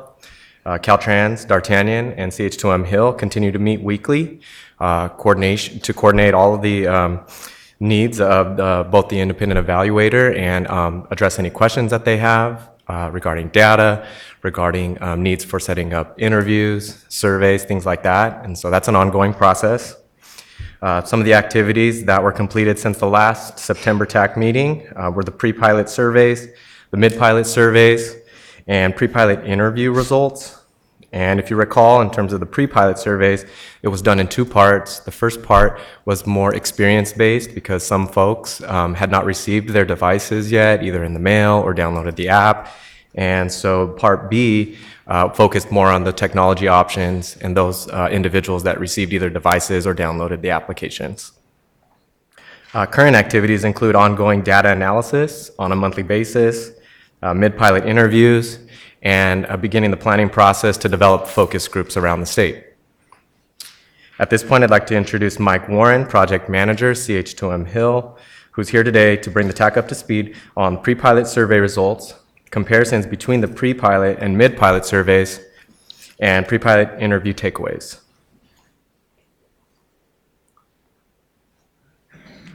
Mr. Warren. Thank you, Brady. Good morning, everyone. So to Brady's point, yeah, we're going to, since the last TAC meeting, we have compiled the results from our more experiential-based pre-pilot survey. We've also completed the mid-pilot surveys. And the next series of slides I'm going to show is just a comparison between some of the key results and findings from those survey results. Can I ask a real quick question? Yes. When you say pre-pilot, I mean, that was really at the beginning of the pilot, not before Correct. the pilot. There was a pre-pilot survey that was done prior to enrollment, which was more of the attitudinal questions that were asked. There was a follow-on that was done post-enrollment to capture some of the experiential measures that were done. Okay, and both of those are being called pre-pilot here. Yes, we called it pre-pilot A and B, phase 1, phase 2. I think for the purposes of this presentation, we're calling them attitudinal and experiential. So just real quick on the demographics, the way that we're presenting this is really showing a comparison of the results. These numbers are in percentages across some of the key demographics, the first one being age. If you notice, the overall concentration of the percentages didn't vary much between the attitudinal, the experiential, and the mid-pilot. The numbers did change a little bit. The pre-pilot attitudinal survey, we had 3,191 respondents. The experiential, 2,898. Granted, those were focus surveys. And then the mid-pilot, we saw another drop from, down to 2,533. Gender, again, the numbers stayed relatively the same. The number of men for the mid-pilot survey did increase. And the numbers of chose not to respond, or I'm assuming those were chose not to respond rather than just could not check a box, that number did go down. Income brackets, again, staying relatively the same across all three surveys. Regions, the northern region saw a little bit of a drop in the mid-pilot survey and did see some fluctuations in the southern and central regions as well. Rural versus urban, again, the majority of the respondents are urban versus rural. Ethnicity, again, Caucasian is the majority of the respondents were Caucasian. And again, these numbers are staying relatively the same over the course of each of the surveys.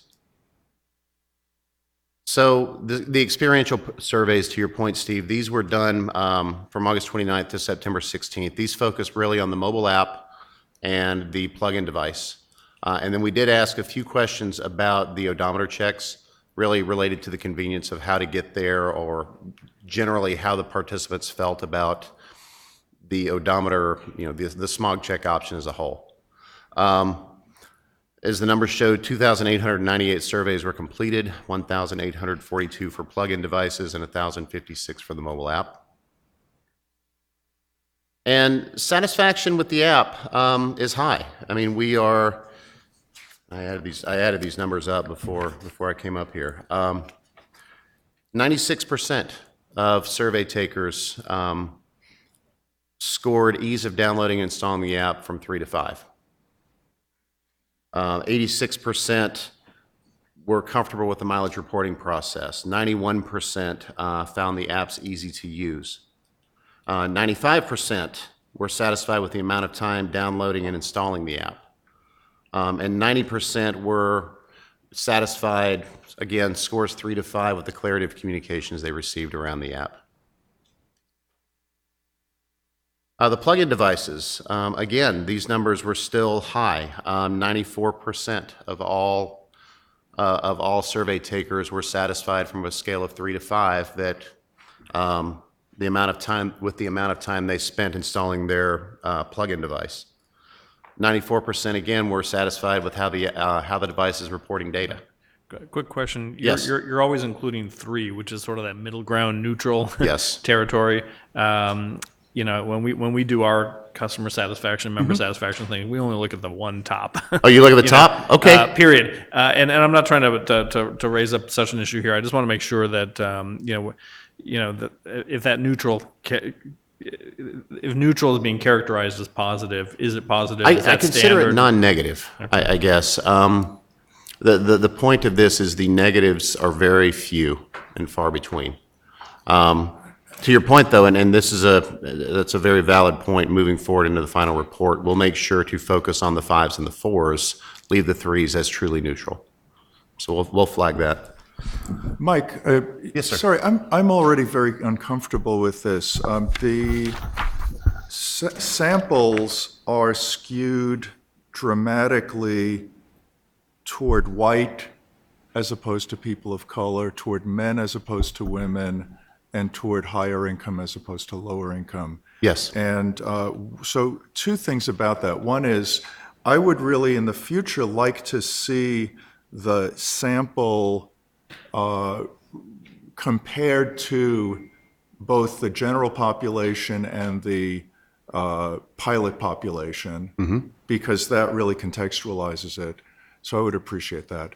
And then how are you contextualizing these results based on the skewing of the sample? So the skew is unintentional. We send out survey invitees to all of the participants, regardless of any demographic category they fall in. The results we're showing are based on the number of responses that we're getting. What we have not done it for the purposes of this presentation. However, for the final report, we do plan to show how some of these key criteria relate across certain key demographics. Ethnicity, I would say ethnicity and rural urban will probably be the two ones that we focus on when we develop the final report, to show how these survey results, how many, for example, how many rural residents chose or were fully satisfied with their mileage reporting option. That's just one of many examples. But we do plan to project that across the entire participant pool, and then also project that against the overall California population pool in our final report. And why would you single out those two? Those were just strictly examples. Okay. I mean, we are working with Caltrans probably around the 1st of February. We're going to sit down with Caltrans, go through each of the TAC approved criterion, and identify how we are going to report on these, both from a demographics perspective as well as from a data analysis perspective. Mm-hmm. And I completely understand that these are people who responded. Right. Are there efforts planned, or have there been efforts to go deeper with underrepresented groups of respondents? Not from the independent evaluation side. Again, these are, Mitch? Oh, I didn't mean to interrupt. I just wanted to note that in your last set of handouts, the data was broken down that looked at the satisfaction by gender, by race, and by economic group. So I think they have the data to present it that way. We do. And one of the things that was very interesting is really when you looked at it almost across all those, and you looked at the fours and the fives, as Steve was pointing out, it was almost the same across all groups, different genders, different locations. It was very consistent, the data. And so, perhaps what we just need is a different way of showing the same data. Okay. That's great, Mitch. I would just wonder about the different margins of error that would apply to those different groups. Did that answer your question? I mean, right now we're gathering a lot of great feedback, both from the TAC and from Caltrans. And when we develop these final reports, the survey results from that report, we are looking at subjugating it across multiple demographic categories. Any questions? Okay. So the mid-pilot surveys were conducted. We opened the window October 1st. We closed it October 31st. 2,533 surveys were completed. We wanted to show the comparison between the between the pre-pilot survey and the mid-pilot results. And I'll talk about this in a subsequent slide, but satisfaction is going up. Satisfaction with the pilot program as a whole is going up. The number of don't knows is decreasing. And this is, I think there was a question at the last TAC meeting about statistical significance. The hypothesis here is people are becoming more satisfied with the program the more they get involved with it. The results that we've seen, at least to this point, are supporting that hypothesis. The more you get involved with it, the more you understand it, the more you really understand what road charge is about, your concerns are going to decrease and your satisfaction should increase. And I think the numbers that Matthew presented earlier help support that as well. Again, satisfaction with the ease of participating in the program has increased. Clarity of communications has increased. The amount of time, satisfaction with the amount of time participating in the program has increased. 65% are very satisfied at mid-pilot point with the mileage reporting option you chose. Now keep in mind with the dates on this. This was done before open enrollment. So if we have 65% of all survey respondents that are saying they're very pleased, and then another 18% that are saying, yeah, I'm pretty well pleased, that further supports only the 90 people that's changed mileage or changed options during the open enrollment period. There's some unknowns about getting your questions answered about the pilot program. We're going to do some further analysis into this, but or some further investigation into it. Our guess is no one's had any questions to date. It's not that they aren't getting their questions answered or they don't know where to reach out. They just don't really have any questions to date. I expect come post-pilot time, there'll be a lot more questions. Those don't know should decrease. Again, satisfaction with the account manager, satisfaction with the opportunities to provide feedback. The security of personal information. This is another one, to Marty's point. Experience is starting to drive down concerns. However, there is still a considerable amount of people that either don't know what the data security components are. And this is not specific to California. Other states have these same problems. Privacy is the biggest concern in Colorado right now. So one of the softer objectives of the California Road Charge program is public education, public awareness. You guys are doing it. The pilot is doing it on its own. Though some of those don't know might also be don't care. It very well could be. Because we have people who either feel very strongly about privacy Yes. or really don't care at all. Mm-hmm. That's a great point. I have the actual survey data here with me, and so the mid-pilot results, we asked 2 questions related to privacy for each of the survey takers. Number 1, I am concerned about my privacy while participating in the pilot program. Scale of 1, strongly disagree, to scale of 5, strongly agree, plus a don't know. The mean score was 2.71. So you have 2.71 or 28%, I guess, strongly disagree that they're concerned about their privacy in participating in the pilot. The next question, my personal information and the data I provide to the pilot program is secure, private, and protected. Again, same scale, 1 strongly disagree to 5 strongly agree. The mean score is 4.07. So there is confidence from what we're seeing from the survey takers, there is confidence that their data is secure. Now, whether they are saying I'm cool with it because I don't care, or they're comfortable with the level of information they're getting, the point is, the satisfaction is high and the concerns are low. Any questions? Okay. This was another key point. Talking about equity, talking about the fairness of the road charge program. The number went up, very satisfied with the fairness of road charge program. The fairness went up, or the 5 score went up 5% from the number of respondents. The not sures went down 6%. About the same, stayed about the same.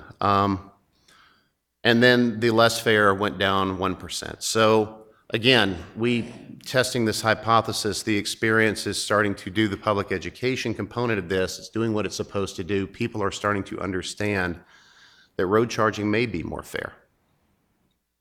Question on that. Yes, Steve. It was not part of your survey, I assume, and maybe it's too late at this point, but what would be extremely valuable is why.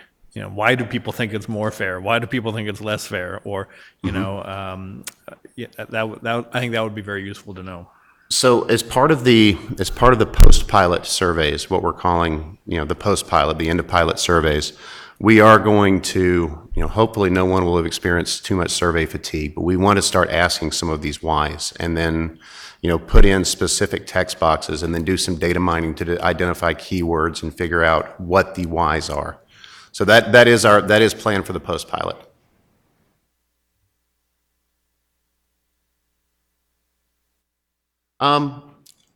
This graph here, this was talking about time. This is why the color scheme is different. 56% spend less than 5 minutes in an average month logging into their account and reviewing their data. 71% spend less than 5 minutes reviewing their invoice. 32% have spent less than 5 minutes contacting their account manager.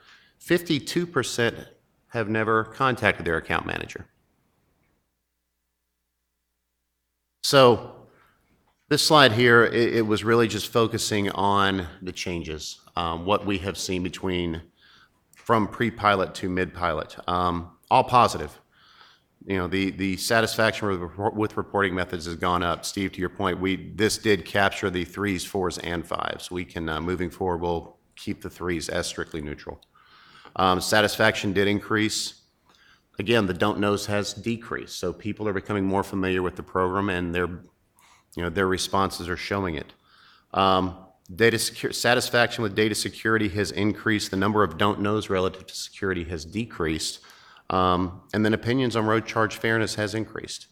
So the pilot is, in my opinion, the pilot is doing exactly what the pilot needs to do from a public education and understanding perspective. Satisfaction is going up, people are becoming more informed, and the results that we're seeing in the surveys are reflecting that.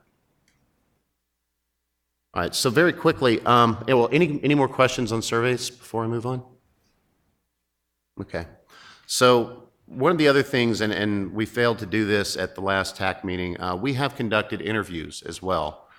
These interviews have consisted of the project delivery team, both Caltrans and D'Artagnan, 7 members of the interagency working group, and then the account managers.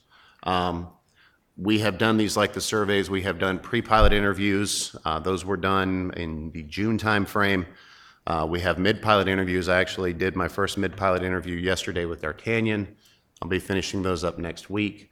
And then we started the account manager interviews on Wednesday of last week. So those are the mid-pilot interviews are underway. If there are any considerable changes or trends, again, we'll flag those at the next TAC meeting. So the PDT interviews, they were done on June 23rd. We did them as panel interviews, 2 separate panel interviews, one with Caltrans and then one separately with D'Artagnan. The questions that we asked were all based on the TAC criteria: cost and schedule, operations, user experience, privacy, data security, and communications. And to be clear, a lot of these questions we carry across to both the PDT, the account managers, and the interagency working group, just to see if there are any inconsistencies. The findings that we're seeing in speaking with the PDT, the program is on schedule and on budget. No overruns are expected. The roles and responsibilities have all been clearly defined. There was an operations responsibility matrix that was developed by the PDT, which everyone that we've spoken with says, yes, that clearly defined what I'm doing. We are starting to receive the AMO data, the Account Management Oversight Entity data.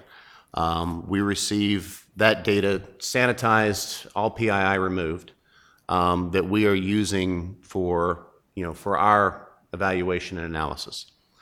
All of the account managers have policies and systems in place to protect PII, protect data security.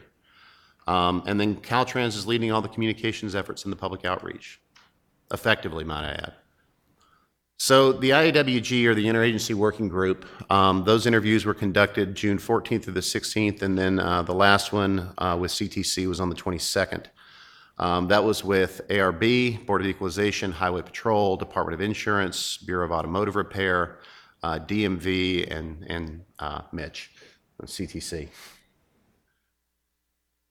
Again, a lot of the questions that we asked in those interviews we carried from the PDT, we carried forward to the IAWG as well, just to see if we got any different perspectives. What we found is they're all actively engaged. There's a lot of positive energy around this pilot. I think there's some questions as to if California were to move to a mandatory road charge program, what the organizational impacts would be throughout the state or what the ripple effect would be. However, everyone that we've spoken with is very enthusiastic about seeing where this goes. Everyone agrees that a larger scale program could be possible. Some agencies are more equipped than others to manage a large scale road charge program. That's just the nature of some of these agencies. Some of them already have call centers and deep infrastructure in place, while some of these agencies do not. And then the other key point is the other state, what I found interesting was there was a lot of other state programs that could benefit from road charge data, not just the VMT and road charge data, but some of the other data that is being collected or that can be collected through a road charge program. For example, speaking with Bureau of Automotive Repair, they see considerable efficiencies in doing smog checks, using plug-in devices. They're already doing pilot programs with this. And, for future, obviously, BAR is also, they were brokering the smog check agreements for the road charge program with, the odometer referees, if you will. But they'd like to see how technology can integrate these two capabilities together. So again, there's a lot of efficiencies. I think there's a lot of efficiencies and economies of scale that can be achieved on other programs through road charge, and the results of our interviews are reflecting that. Yes, Eric. Could you elaborate a little bit on the agencies equipped to manage the larger program? Certainly. So we asked a question of all the IAWG members. Do you have the capabilities in place to manage a large-scale road charge program? And for example, Air Resources Board says no. They don't. That's not in their strike zone. Yeah. DMV, quite frankly, DMV was the most. They seem to be the most equipped, just based on. When you say equipped, or when they say equipped, what does that really entail? Because system-wise or technology-wise, they are really behind. I couldn't agree more, and they admitted that as part of the interview. They're operating on a Cobalt system, I believe. They are. No, they really are. They truly are operating on a Cobalt system. They have 9,000, I think it was close to 9,500 employees statewide at DMV relative to other agencies that don't have the number of resources. For example, DMV has an established call center. So there are infrastructure pieces in place. Keep in mind, DMV, that's not Mike Warren's recommendation. Yeah.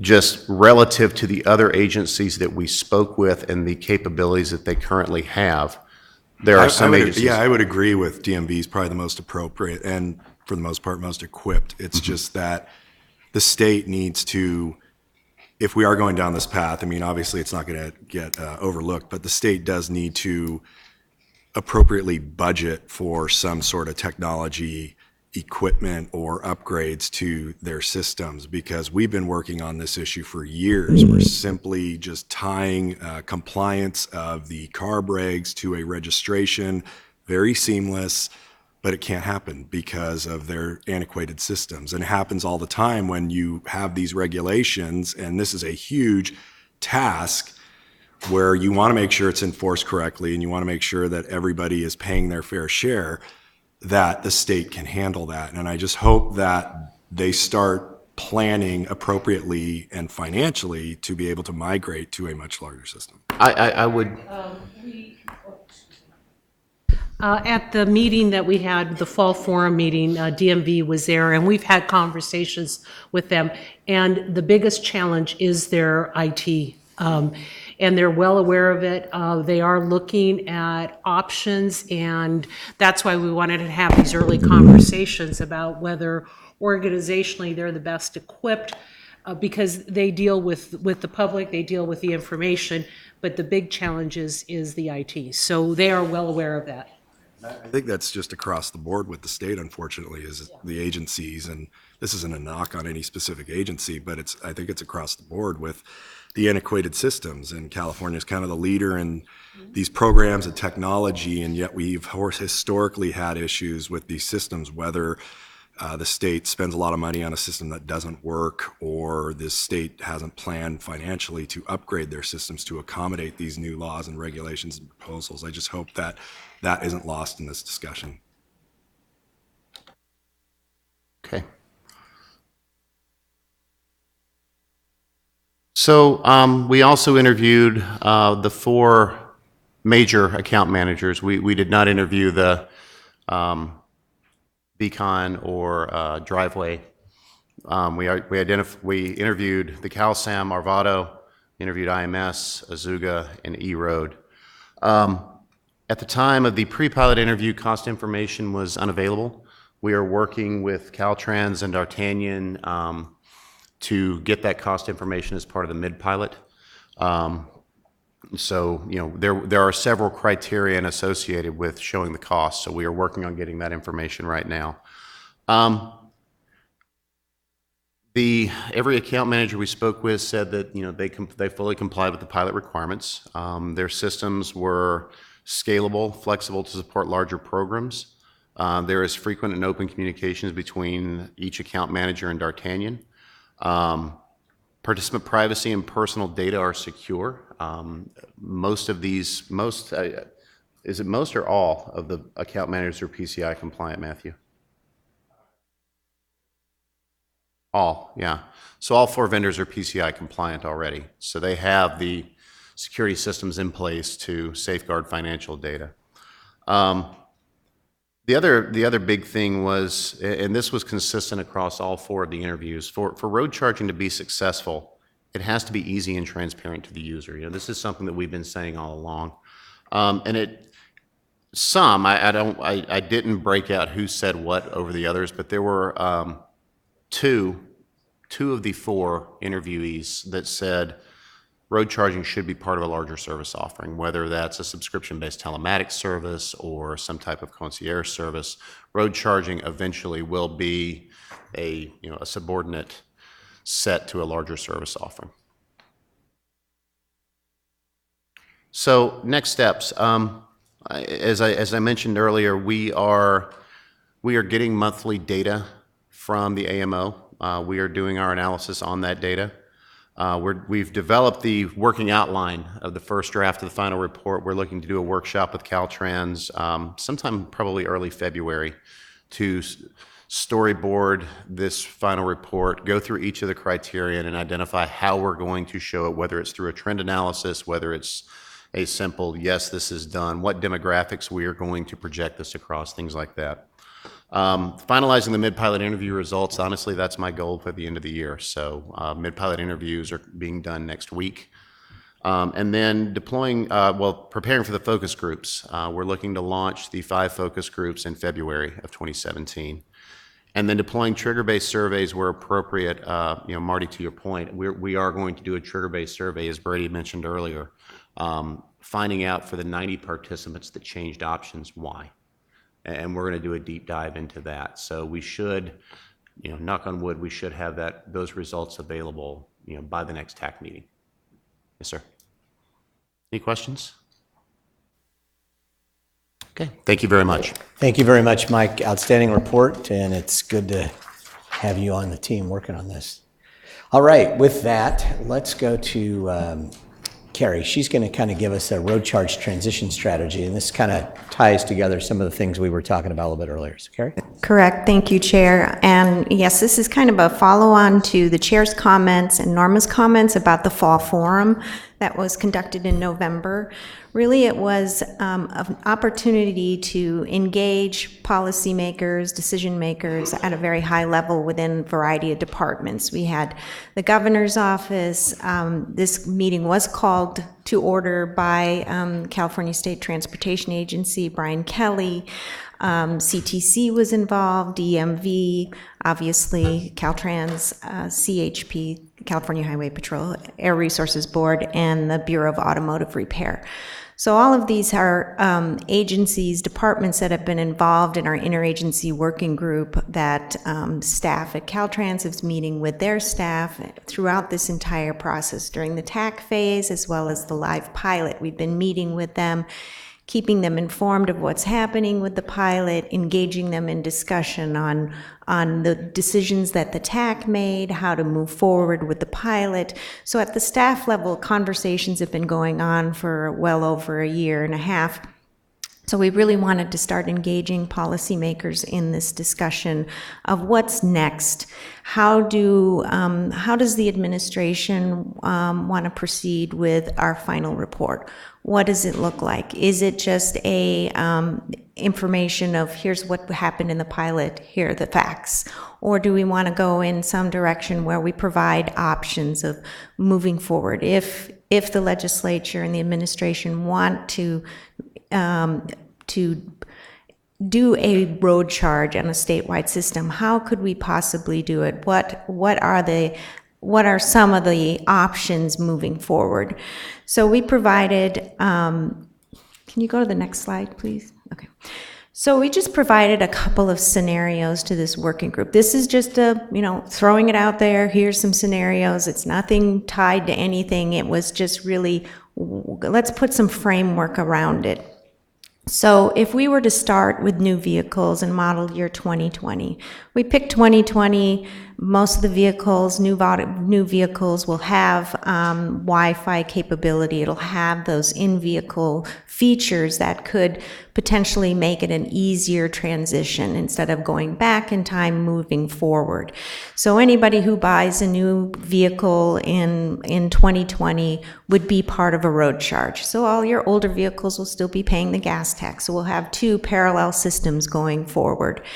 So based on our estimates, working with Department of Motor Vehicles, that's about, about 2 million vehicles in that first year. And obviously it wouldn't be all in January, it'd be throughout the year. So there would be a phase to be able to ramp up and transition new vehicles on. And then moving forward, we would just add another year until the fleet basically could potentially turn over in about 15, 20 years.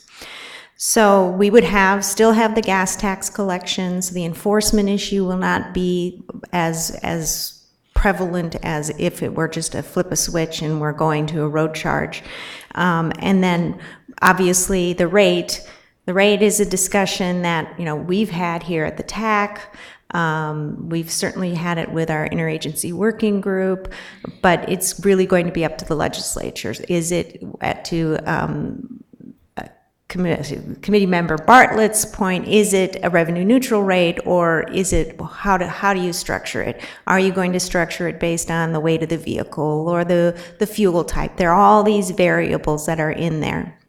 The other alternative that we presented to them was, why not do electric vehicles? We could do the same 2020 timeframe. It'd be a smaller group, 500,000 approximately, based on projections of how the fleet is turning over into electric vehicles and your hybrids. So we could do that. It'd be ongoing the same way. We would continue doing the gas tax for our internal combustion engines and your hybrid vehicles, and then eventually switch over to, that's the next question, how do we start transitioning internal combustion engines strictly into the pilot program? So these are just a couple of situations, how we could frame it in our final report to the legislature, to CTC, to you, as to, here are some options. What do you want to do? And really, I'd like to call on you to give me some scenarios so we can start building it into our business model and seeing what are the numbers, what is the transition strategy. We have given our interagency work group these same hypothetical situations and ask for their input as far as the impact it's going to have on their departments, what resources they're going to need, what type of IT improvements are they going to need to be able to implement a program like this. But we can just go so far. We don't want to get out in front of any of the policymakers and what they want to do moving forward, but we want to be able to provide some options for them, so they have an idea of if we wanted to go this way, how could we go about doing it? So I'd really appreciate any feedback that you have on these scenarios or anything else that you could dream up. So I think it's really important for each of you on the Technical Advisory Committee, when you get a chance, to schedule some time with Carrie and perhaps through Christina at the CTC. And I think each of you should chat and give your thoughts and your perspectives, because we're now entering that transitory stage to where the pilot will be coming to an end. I mean, when we meet in April, things will be fairly well, in the wrap-up stage. And so I think it's important, as you look at this slide, to see some of these scenarios that make sense. When we had that fall forum, I mean, there's folks that talked about protecting electric vehicles. They're still infant. Should we even charge them anything still? I've been driving one for 3.5 years. I say yes, but I think that we probably should wait a while, because we have to be sensitive to the fact that we want to see more and more folks transition to a zero emission type fleet, and you don't want to create a disincentive. So, and sometimes something as simple as $100 or $150 extra charge could be a disincentive. But these are the things that each of you, from your own perspectives, should spend some time and talk to Carrie and, give her some ideas as she moves forward. Any questions or additional comments? Marty? Was a consideration given to developing scenarios for heavy vehicles that are completely separate from light-duty vehicles? They really have different characteristics, and the path could be quite different. Was that discussed? It was brought up a little bit at the fall forum, and we've been discussing it internally within the department as to, what other scenarios can we put together. So that is certainly one that we can build out. Okay, any other questions? Richard, I can tell you have a question, and then Norma. Comment? I just had a quick comment. I mean, part of this is, part of the discussion at the fall forum was, what are other state policies? How does this road charge concept align with other issues? So the EV was a big part of it. But the planning process for the state is very long, whether it's development of an IT project or getting resources to make sure that DMV has the funds to do an IT project or whatever. And part of these kind of building scenarios, we're never going to be able to just sort of flip a switch.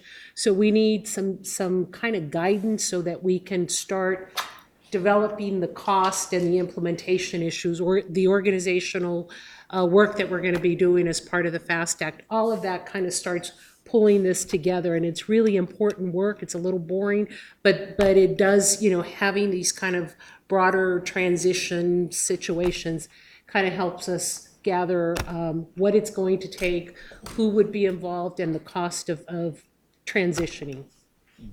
Richard? Yeah, thank you. I mean, I've always felt that the transition issues are some of the thorniest that this whole thing faces. I was curious, Steve, you had talked about the risks of moving too quickly. What are your thoughts about a 2020 timeframe, for instance, or what would you suggest? I don't have any thoughts on an exact timetable. I think that needs to be worked out. I think there are multiple issues at stake here. I think one, the public, despite our efforts, has no idea that this is going on. And I think they'll be shocked and will be angered when they find out. And so if anything if legislation is premature, if any program that is mandatory, especially any larger program that's mandatory, is premature, I think it will result in a blowback that will harm, if not kill, this effort for a while. So that's, I guess, what I'm speaking about. I don't have a timetable in mind. I don't have all the answers, but I think we need to proceed slowly, carefully, and somehow bring people along and make sure, obviously, that our destination is the right destination that eventually people can understand and get behind, and that will work and be cost effective and all those other issues. So that's what I've got. Now, if we had a transportation package that passes, time frame could be longer. Just really depends. I think it's important to note, to Steve's point, and I agree 1,000%, that we're in the bubble. The public generally would be very negative on this. As you may recall, our focus groups, they don't even know how typically we pay to use our roads. And that's not an indictment on the public, it's just the way it is. The gas tax is a very silent fee that just doesn't really work anymore. So I do think part of our effort on this transition is going to require, and I've had conversations with Norma and Carrie about this, is that the department's going to have to spend some money on public outreach, both external to the Capitol building as well as in the Capitol building. And the external, I think, is going to have to be focused a lot on various constituent groups to make sure. So, Richard, when I look at you and some of the folks that you represent, to make sure that there's collateral material that at least the key leadership, you have the ability of sharing that and others do, and whether it's for trucking or you name it, there has to be information, and it really starts off with just the fundamental. Do you know how roads are paid for today? You wonder why things aren't as good as they used to be, and then go from there. Carrie, do you want to take us into the report outline on item 11 on the agenda? Sure. I just wanted to follow up what you were just saying about the outreach effort. That is an element of our FAST Act grant work, and really it was to not just talk about road charge, but to start the conversation and education behind how our roads financed now, why are we in this situation, and what some possible remedies are, solutions are. So, we are keeping that in mind and have a mechanism in place to start that more robust outreach and education campaign. So going into the draft outline, you should have had a handout that Ann handed out today. This is working with D'Artagnan as well as the California State Transportation Agency, putting together what our bare bones outline of the report would be. It's really focusing on the requirements in SB 1077 that we needed to report back on. Obviously, we are going to be covering the work that the TAC performed in the TAC phase, as well as what happened during the pilot. The technology that was used, the reporting methods, the account managers, all the information that we gleaned out of this 9-month pilot. But the majority of the focus will be on those later sections of the pilot findings. And how does that translate into a potential statewide system, looking at the privacy aspects, the data security.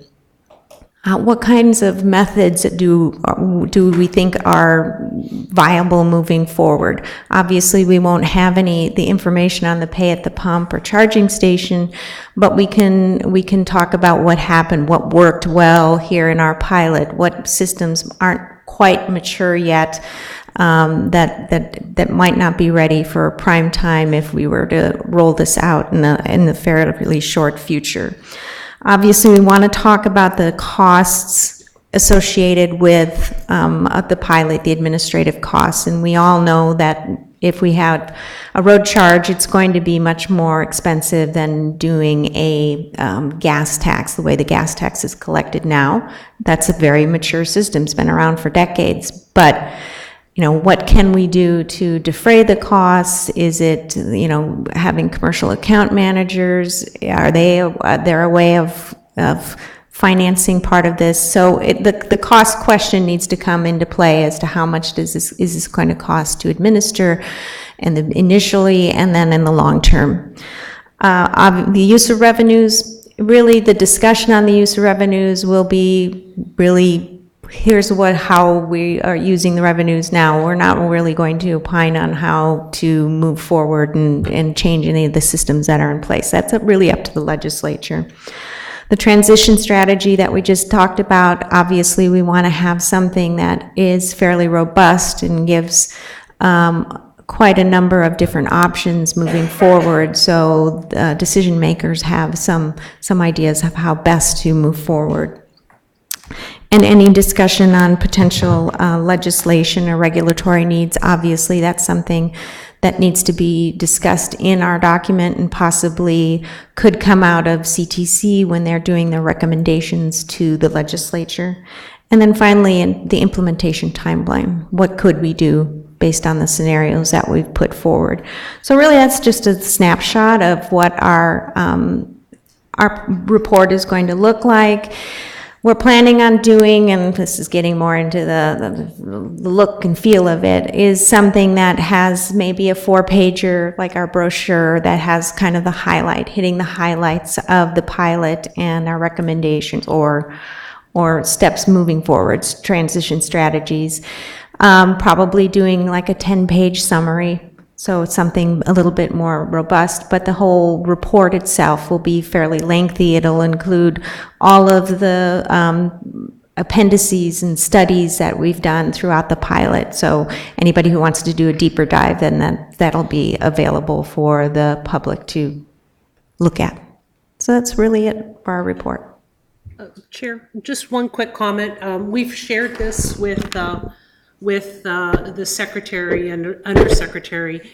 It's their report, so just a caveat, it may change slightly as we move forward. Stephen? Yeah, a question on timing. So when would a draft, when do you see a draft report available?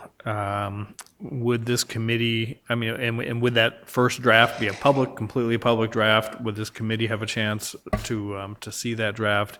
And then how much time will there be till the final one? That's a very good question. We haven't discussed that with CalSTA and how they want to proceed. We're already drafting parts of the report now, but I would foresee having our first really good draft done in May. We'll have pieces of it in April, and because we're finishing up the pilot in March, we've still got the independent evaluator to finish, so there are elements of it that will be feeding into it, but I don't see anything that we would have until May, and that's kind of why your schedule is kind of clumped like that. So. Yeah, I think May, or in the April meeting that we have, we'll have a good opportunity to at least provide some comments on some pieces that, might be able to provide some hints on. But I think that's the important element of this TAC, too. Lisa? So as we start working with the state legislature, I think it'll be really interesting to see when we kind of get them engaged in the VMT program for California, what they want to do with the deficit we have right now for maintenance of our state highways, because we're literally because the gas tax is not indexed, with the CPI where it increases, and then with fuel efficient vehicles, et cetera, we've got this huge shortfall that keeps growing each year. So now we've got literally billions of dollars kind of in arrears for maintaining our state highways, and whether the state legislature wants to charge a higher VMT fee to play kind of catch up to make up for that huge deficit, and then whether they would look at a CPI type of index so that we don't end up in the same situation that we have been right now with the gas tax not getting increases, over the years. Yeah, I'll just share. I feel quite confident that once members of the legislature understand what you've all been up to over the last couple of years and understand the realities, this is fairly easy to understand, but it's going to take, some are going to just never like it. Some are going to say this makes sense. It gets down to that user-paid approach, but it gets back to the issue of educating, just like anybody else, Change is tough, and transitions take time. Yeah, but I also think it gets to some of the big questions: is how much will it cost? How does that relate to what sort of revenue is "quote unquote" recovered from what is not being collected now? And sort of when do the lines cross between the burden of that cost versus the additional revenue that could be collected, and when it would truly make longer term sense? So I think there were a lot of legitimate issues that aren't going to need to be figured out, and I get back to my mantra: let's not rush. Right. And as I've said time and time again, what we're piloting right now, I would never imagine ever being the program because it just costs too much. but it's definitely a way to learn. Richard? Yeah, I would ask that a message be taken to the Secretary about this, which is that it would, in my view, be remiss of the Secretary to submit a report to this legislature that does not head-on address the social equity implications of this and what the findings have been in that regard. I think the legislature and legislative leadership are going to be very interested in that question, and it should be not, I don't think the Secretary wants to be in a defensive position of having to answer the question after the fact. I think it should be tackled in this report. Thank you. Other questions or comments?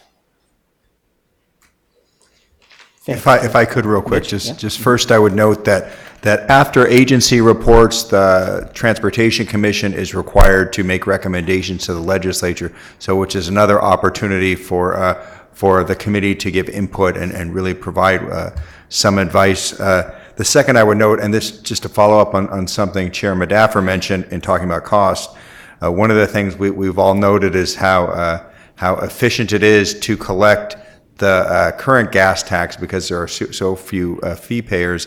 It might be useful in talking about cost of anything in the future to also look at the cost of collection of other taxes that the state does, so that we're really making a broad comparison and not just comparing a potential road charge to perhaps one of the cheapest things to collect, giving only a relatively handful of fee payers. That's a good point. Anybody else? Okay, well then let's go back to Mitch and review the items from the meeting so far, and we'll talk about our next steps and, of course, our meeting that will be coming up in April. Mitch? Okay, I have a list of about 5 questions or issues that we'll follow up on. How many calls were problems versus inquiries? Why people changed in the open enrollment? Analyze the composition of the pilot participants versus the general population. Note when what the margin of error is when we have very small sample sizes in surveys. And then in terms of talking about transition strategies, I will schedule follow-up meetings with Caltrans and myself with the TAC members to go over their ideas, and we'll bring those forward either at a scheduled TAC meeting or if we're looking at the timing and how it might fit into the report, perhaps we may want to have another meeting just to discuss that. Okay, any questions on that? All right, so our next meeting is set for Sacramento, April 21st. It's Friday. We'll definitely get information to everybody beforehand. And Mitch makes a very good point. The Technical Advisory Committee will definitely have input on the final report. That's always been the case. Most of what you've been talking about over the last 2 years is stuff going into the final report. So you've been having input all along anyway. So I think we definitely are entering into a new stage of this and look forward to continuing the dialogue. I would, again, urge each of you to get on the phone at some point with Carrie or Mitch or through Christine at the CTC to give them your thoughts, just as you were articulating earlier, Richard. So the report that goes to the agency, that the agency drafts, is going to make sure to include some of the issues you've been talking about. Any other questions or comments from the public? Sir, come on up.